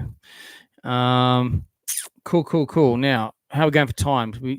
2 hours 10 minutes. So I think I had obviously I've gone through a bit of an agenda of things. So we are. Let me just check where I'm at with that. We've done pretty much covered off most things on the agenda. So what's that? I saw the Wiggles last weekend in Brisbane. I saw the Funny Tree of Wisdom. Yeah, that's definitely a new addition to the Wiggles. Like you're saying, the Paw Patrol and Bluey. You're saying that it is the nephew of Anthony. And John wasn't there. That's right. Yeah, exactly. But yeah, the Tree of Wisdom, something new for the Wiggles. That's pretty cool as well, isn't it? Definitely pretty cool. Yeah, Curie was the great Citizens Award show. Good Citizens Award show, I think it's called. Can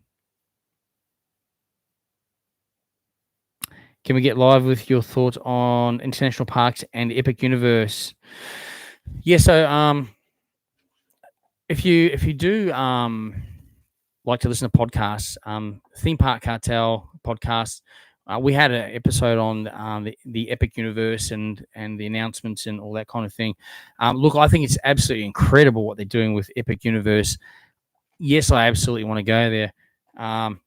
Opening year, no, I don't think things going to be very busy. It's still going to be quite expensive. They might have restrictions on reservations to get onto rides and things. I don't know. I mean, I know there's some people even from here in Australia that are itching to be the first there on day one, and good on them.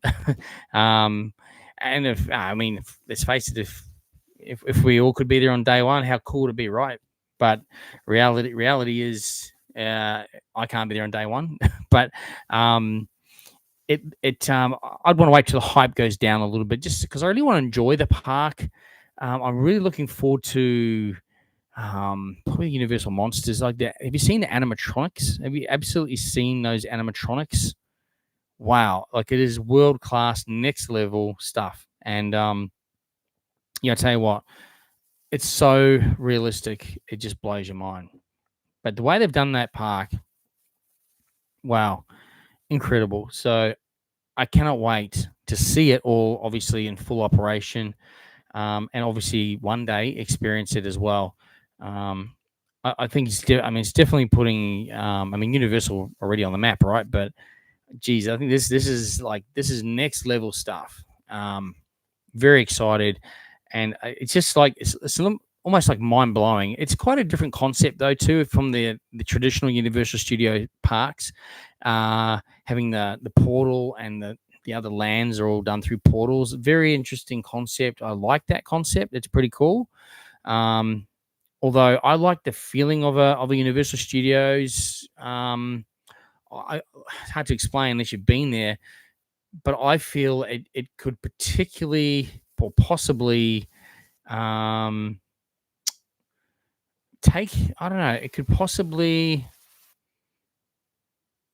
take it away. I don't know.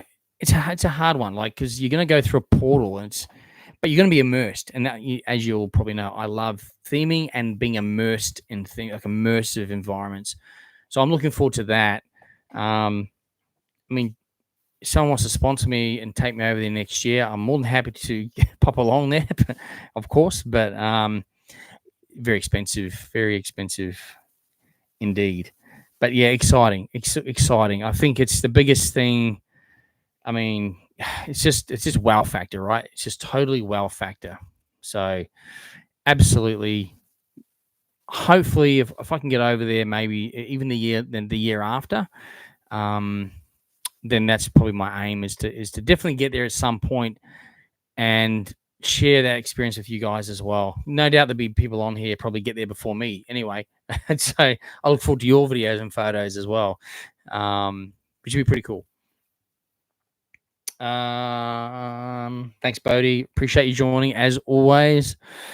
Paw Patrol and Bluey saying you should always put sunscreen even if you're on a roller coaster or waiting in line because someone here can get really bad and because you can get burnt really bad. That's absolutely right. Drink a lot of water summer. Very good points. You're actually right. A lot of people forget to put sunscreen on at the theme parks, and you definitely need it because you're standing in the sun and queues for ages, and like they said, when you're on the rides, definitely you get burnt, and you gotta keep the hydration up. You often forget that, and you're doing a lot of walking, and especially here in Aussie, it's hot. It's absolutely hot. So no, thanks for bringing up those points there. It's very very good points to bring up. Absolutely. Epic Universe looks awesome. What are your thoughts on how it will affect Disney World? Look, to be honest with you, I don't think it's actually going to affect Disney World at all. I think if anything, it's going to bring more people to that part of the world, and they will see an off. I guess they'll see a runoff of extra people. Because if you're going all the way for Epic Universe, you're not just going to turn around and go home, right? What are you going to do? You're going to go to Disney World because you're there. You're there, and you're going to go to the other Universal Park too, right? So I really don't think that's it's going to. I think if anything, they're going to benefit from it. I think it's a good thing. Definitely a good thing. Are we going to get more Universal content? Yeah, absolutely, mate. Simpsons, yes, that is my net. I've just finished that video. I've just finished editing that video on Sunday. So you're absolutely right, Jackson. Yes, my Simpsons Land video is finished. I've just got to schedule it for release at the appropriate time. I have a whole I'm a busy person. I have no spare time. I have everything planned, scheduled like months out. So, and obviously I've got to react to things that are happening now. Like, for example, there's no point me, let's just say, in 3 weeks' time releasing my Halloween videos that I never got around to filming. Like, obviously I did, and I've already released them, but you got to release at the time. Because, everyone's now is not interested in Halloween. They're interested in Christmas and the new lands. Halloween, who cares? I can wait till next year now, right? So you got to do things. That's why things like my USA videos, I've released most of them. I've got like pretty much two to go. I think it's Waterworld and Simpsons. They're the two I've got. I'm actually in the process of editing Waterworld at the moment. Unfortunately, where I was sitting, it was so packed that day that I was shoved right because I didn't want to sit in the wet zone, in the really wet zone. So I had to sit up the back, and yeah, it's like I feel that the videos, it was hard to get. I feel the video is not going to be great, but look, it will still be released. It will still be a video, but it was just where I was seated. It was wasn't the best for me for the video anyway.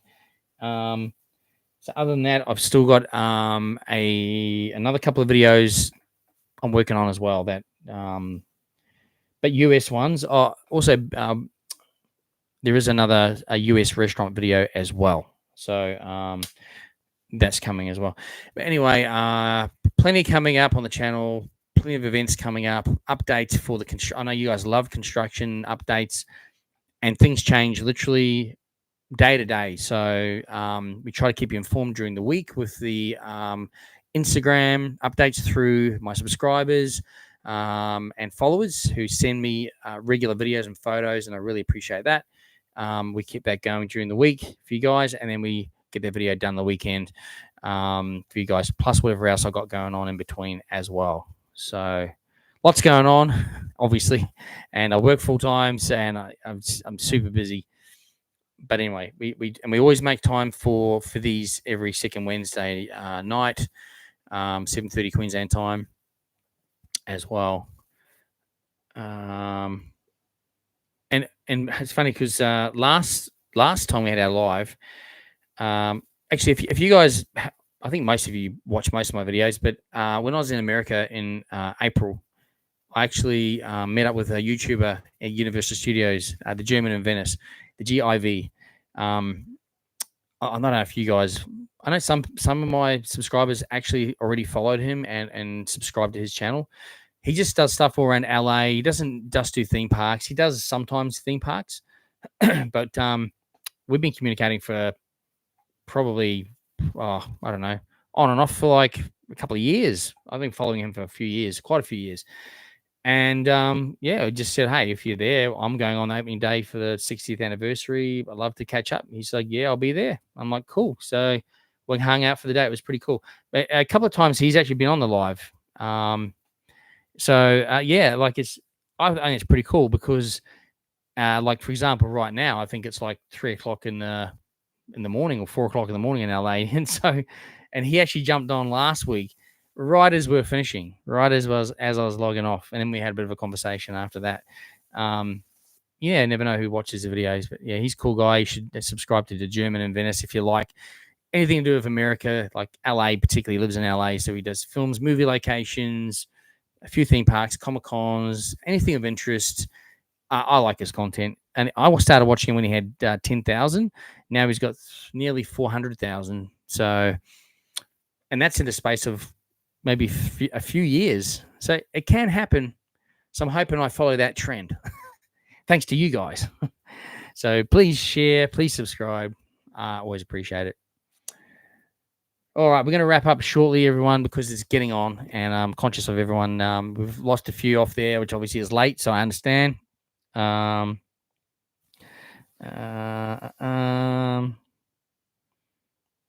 just make sure. Okay, so there's a few other comments still sitting there. Sorry, there's quite a few comments in here now. So let me just go again. If I've missed your comment, apologies. Again, so many comments come through, crazy.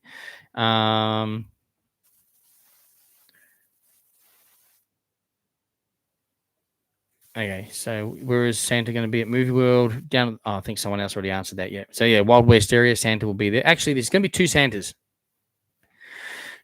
Well, every other year there's been two Santas. One actually sits in the WB Kids area under the big tree with the fairies. That's a photo you just take with your phone. But the one down to the Wild West area is actually Santa's Village, and that's a massive, beautiful set they've done up there. But you got to pay for that photo; it's a package. I assume they'll be doing that again this year. If Anton wins the lotto, he's going to shout me. Yeah, awesome. I appreciate it. How do you good spot for the Christmas march? The parade are you talking about? There's lots of good spots for that. Middle of Main Street's pretty good.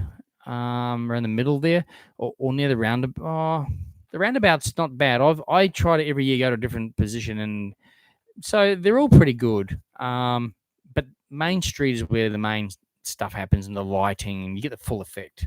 So keep that in mind. But you'll need to queue up early for your spot, because I'll tell you now, about an hour before it starts, people start getting their spots there.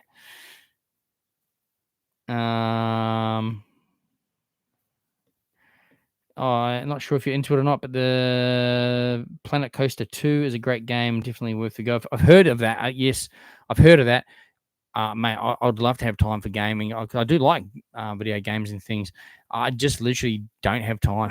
It's literally, I'm so time poor. It's not funny. Like I am literally so time poor. But yeah, I've heard that's awesome. They should rechange the Movie World Cup. rechange the Movie World Cup. I'm not sure what that one is, Kira. Sorry about that. Not sure. All right. I think what have we got here? There's a few more comments. I want to try and get to you guys. Sanatorium, how you going, mate? I got burnt really bad on the back of my neck. Probably at the theme parks. Yeah, you need the sunscreen on the back of the neck for sure. For sure. Okay, yeah, talking about the Wizard of Oz cups. Yep. Randall, SeaWorld needs to change the locker situation. Only accepts cash, not card. Really? I think the Movie World ones have changed, so probably it's just a cost thing, no doubt. Loving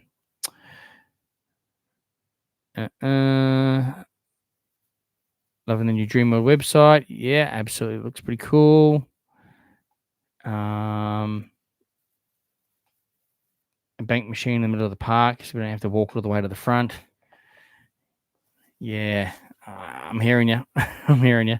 And when that one's down, it's a problem. Rivertown is coming along awesomely. Looking forward to the opening. Absolutely, cannot wait. How do you get to the Ripping Rapids? Because the Aqualoop entrance to the green slide. I think it's it's actually the pathway is next to that what's the one called the what's the red and white and the red and yellow slide called that snake one, the that one. I think the pathway is connected to that one or up next to that one there. I'm up to the other side of that one actually. I'm pretty sure you can still access that though at the moment. Constrictor. Thanks, buddy. I'm blank tonight. I'm tired. I had like 4 hours sleep last night and been driving all day. All right. I need to have Red Bull instead of water, but I find need to drink a lot more water. Keep hydrated. Next to Constrictor, you can get through to that other ride through next to there. I think there's the pathways up through there. Yes, I do. I don't get much sleep. I do not actually get much sleep at all, but I do it for the channel. All right. Did you know how we get? Yes. Thanks for mentioning that one. Not sure your name, but it's Paw Patrol and Bluey. Did you know how to train your dragon live action and what you think about it? Yeah, so I think what you're talking about. I think what you're talking about is someone released footage of in Epic Universe they've got How to Train Your Dragon land, I guess, and there's dragons flying around. Different kinds of dragons too, actually flying in the sky are over top of that land. Wow. I don't know how they're massive too, right? They're massive. Again, this is actually next level stuff. I cannot wait to see Epic Universe once it's open. Can't wait to see all the US vloggers there doing all their vlogs and stuff. It's going to be so cool. They'll all get pre-invite, pre-opening invites and stuff as they do over there. But anyway, we have to wait and see. But it looks everything in that place is next level. Love it. Cannot wait. Now, also, guys, as I mentioned to you guys, there will be a meet and greet coming up. Is that something you guys definitely want to do? I know a lot of you have already met me, but so I'm just finalizing the date at the moment and the venue or the location, essentially. So I will, if it's definitely something you guys will come along to, it'll be on a weekend, it'll be at night, probably, or so in other words, it could potentially be at the Dreamworld night markets. I've just got to lock in a date because I've got a lot of other stuff going on.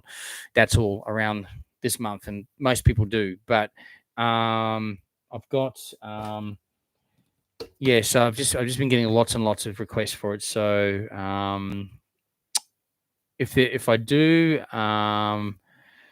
if I do something like that, there'll be like a special something for like you'll be getting some kind of I guess a merch item from me as a token of, hey, thanks for coming and saying hi, essentially. So if that's something you definitely want to do, yeah, look, I mean, I get a lot of people asking all the time, so I'll be just pretty relaxed, just have chat, have some food, whatever, something pretty basic. But a lot of people have been asking, so I'm thinking of locking that in shortly. So I'm just finalizing it. So if we can lock it in, I will be posting something on that soon as well. So that'd be cool, indeed. That would be awesome. Theme park, which is my favorite water slide? Probably. I like the. Yeah, I actually like the Super Ripper. It's pretty cool. I don't mind that at all. I don't mind that one.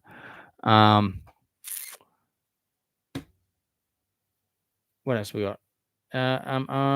Justin Scard. Yes, I've been following him for years. Random Land, years and years and years. In fact, in the very early days, when he was just starting off, is when I started watching his vlogs. He was one of my inspirations, actually. So, and actually, it's how I got the idea, because he always has his Random Land hat. So that's how I got my idea for, an idea to have a hat with a logo on it, with my branding on it. So, yeah, pretty cool. And I actually when I was in LA a couple of years ago, he was having a meet and greet, and I was on my way there, had it planned and everything. I was in Hollywood.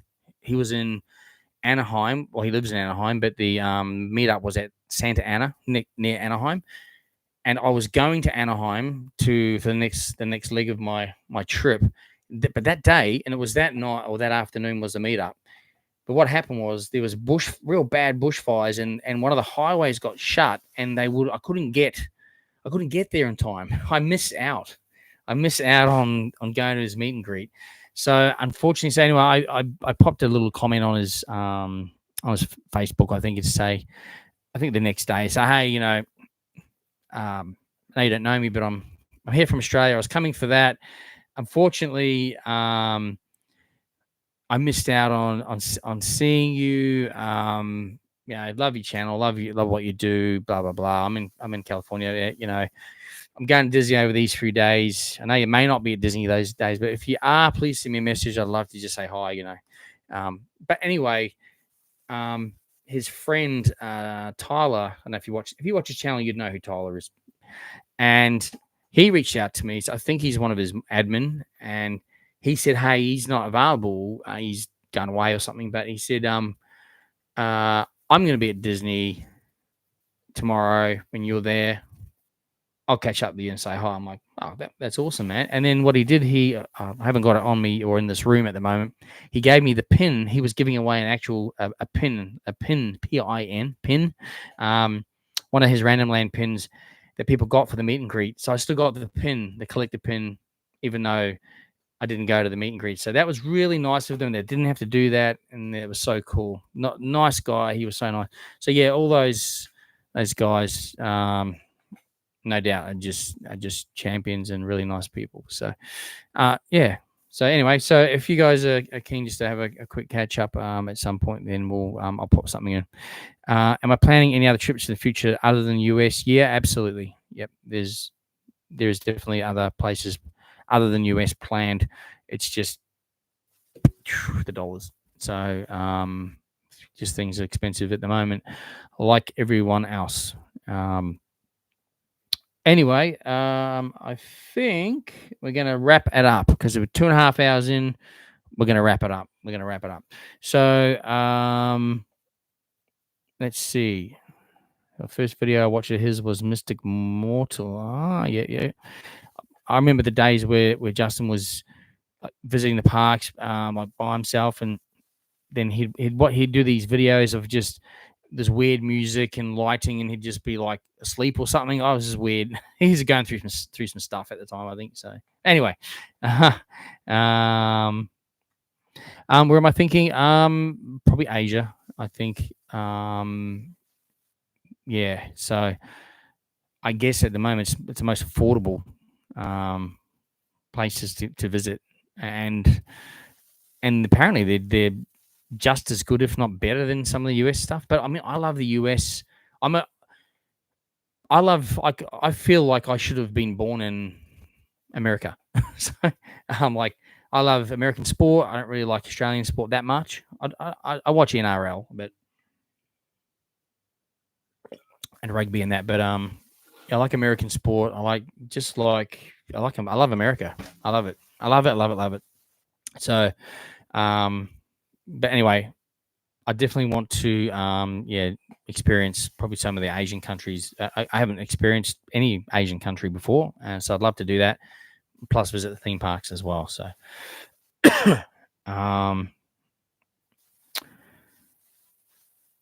cool. All right. So yeah. New Orleans Pelicans. Yep. Absolutely. What else we got? Brody saying, appreciate all your effort, mate. Thank you. And I appreciate your support, Brody. I know you've been there a long time. So thank you very much. And same with there's many people on here actually who I've met a lot and who support the channel. So thank you all. Thank you to those that have jumped on for the first time tonight as well. And for those that keep regulars with the live. Don't forget, it's every second Wednesday night. So the next one will be in 2 weeks' time, 7:30 p.m. Queensland time. Now, I think we're looking at the calendar and moving forward a few more weeks. I think the one in December or the back end of December falls on Christmas Day on the 25th. We won't do one that day, obviously. That Christmas Day is for you guys to spend with your friends or family, and likewise. So we'll skip that one for that, but obviously we'll, in fact, yeah. And then because the following week's New Year's, and then the one after that will be back as well. I was just about to finish the live, and then Straws comes along and does a super chat. Thank you so much, mate. Thanks for jumping on. I know you've probably just come home from work. Yep. So, but thank you so much for supporting the channel with the super chat there. It is always appreciated, and I appreciate you jumping on because I know you're busy working hard, and you come home and we're still on the live. So, I think last week it was 3 hours. It's already been 2.5 hours now. So yeah, obviously, people have work or school or other things going on tomorrow. Some may not. Some might be on holidays now.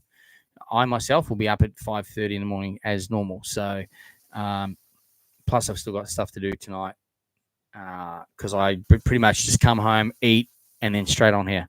So, but all good. So, but yeah, thanks again, Straws. Thank you.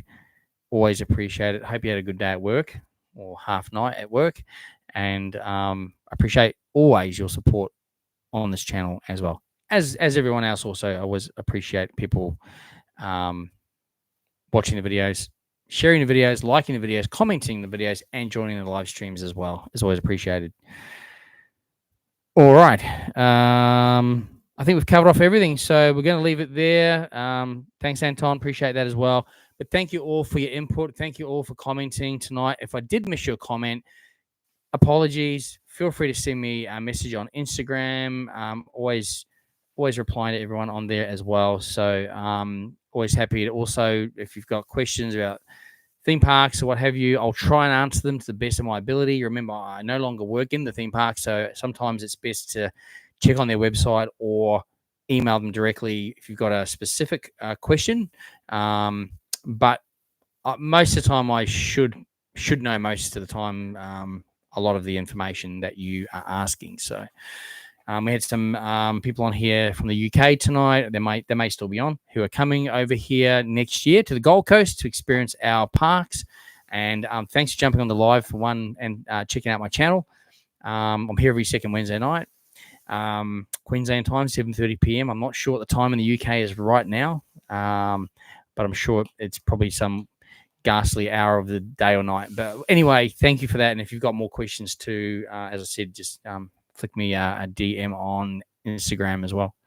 Once again, make sure you follow me on Instagram because thanks to a lot of my followers and subscribers, we are able to post during the week due to a lot of these people are visiting the parks during the week and when I'm not able to. So they're very kind in forwarding photos and videos to me to post. Just so we can all keep up to date with everything that's progressing during the week. So I thank those people who do that regularly for me. Is very appreciated. Those people that are regularly doing that for me, make sure you see me in the park and say hi. I've got also, I'm just trying to find it. Where is it? Where is it? I was trying to find something just quickly. And of course, here it is. Yeah. So again, I get asked the question, you drink a lot of coffee. Why do you drink a lot of coffee? So I do drink coffee, obviously, but the Buy Me a Coffee app. So when I think I did this wrong last time. So let's get this right. Hang on. No, I think it's this side it's got to be on, right? I think I worked out I had the wrong side last time. Okay. It may not be clear. So that's the QR code there. And if you want to support my channel at all, you don't have to, but this is a good way because it's called Buy Me a Coffee. So essentially, coffee is around $5, right? So it's a $5 donation. Look, some people buy multiple coffees and very, very generous. So what happens is the company that runs this app, they take a small cut. So I get about, they take about 70 cents, I think, for every $5. And then the other stuff comes through as a donation. I do have to declare this through the tax department as well, of course, which I do. So, however, also this helps support the channel. So, like when I was in LA, like my Universal Studios tickets and things like that, I was able to purchase through Buy Me a Coffee donations, and also obviously through YouTube. We don't earn a lot of money from YouTube, but it helps pay for tickets and things. So, which helps me able to keep content going for you guys, essentially. So, I'm not sure if that's working or not, but if it's not, it is also on my videos on the screen when I thank the people who are supporting the channel. So, again, when you do go through and donate, you get a message from me saying thank you very much. It's a personal message just right then and there, and then obviously. Once I film my next video, so depending on when you support the channel and donate for the coffee, if it's on a Sunday, I've already filmed for that week, so it'll be the following week that will be on there. Then you get your name on the screen as well. So if you want a birthday shout out or anything like that, usually just done through that as well. And I don't have set pricing or anything. I don't say your birthday is this much and whatever. It's whatever you feel you would like to. There's no pressure there at all. And again, just by subscribing to my channel, sharing and liking the videos is more than enough as well. So that's just extra. And then people like Straws that are very, very kind and generous and does super chats as well. And it's all appreciated. So I just want you guys to know I really appreciate from the bottom of my heart all the support. It's fantastic. I'm glad you guys still enjoy the videos. Anyway, we're going to wrap it up. This has been going a while, and you're probably sick of hearing me blabbing on now. I hope you all have an awesome rest of your week. I hope you all get to do something fun this weekend at the theme parks or at attractions, events. Definitely, as far as we know, we got one life. Make the most of it. Have fun, and don't work too hard. Bad for your health. Anyway, don't forget to check out this week's video on Sunday. As you know, I release on Sundays, so there'll be a video there. Probably a couple of updates this week from both parks, I would imagine. And yes, there will be some USA content still to come in between some of those other updates as well. Anyway, guys, good night for now. Thanks for watching, and I'll see you on the next journey.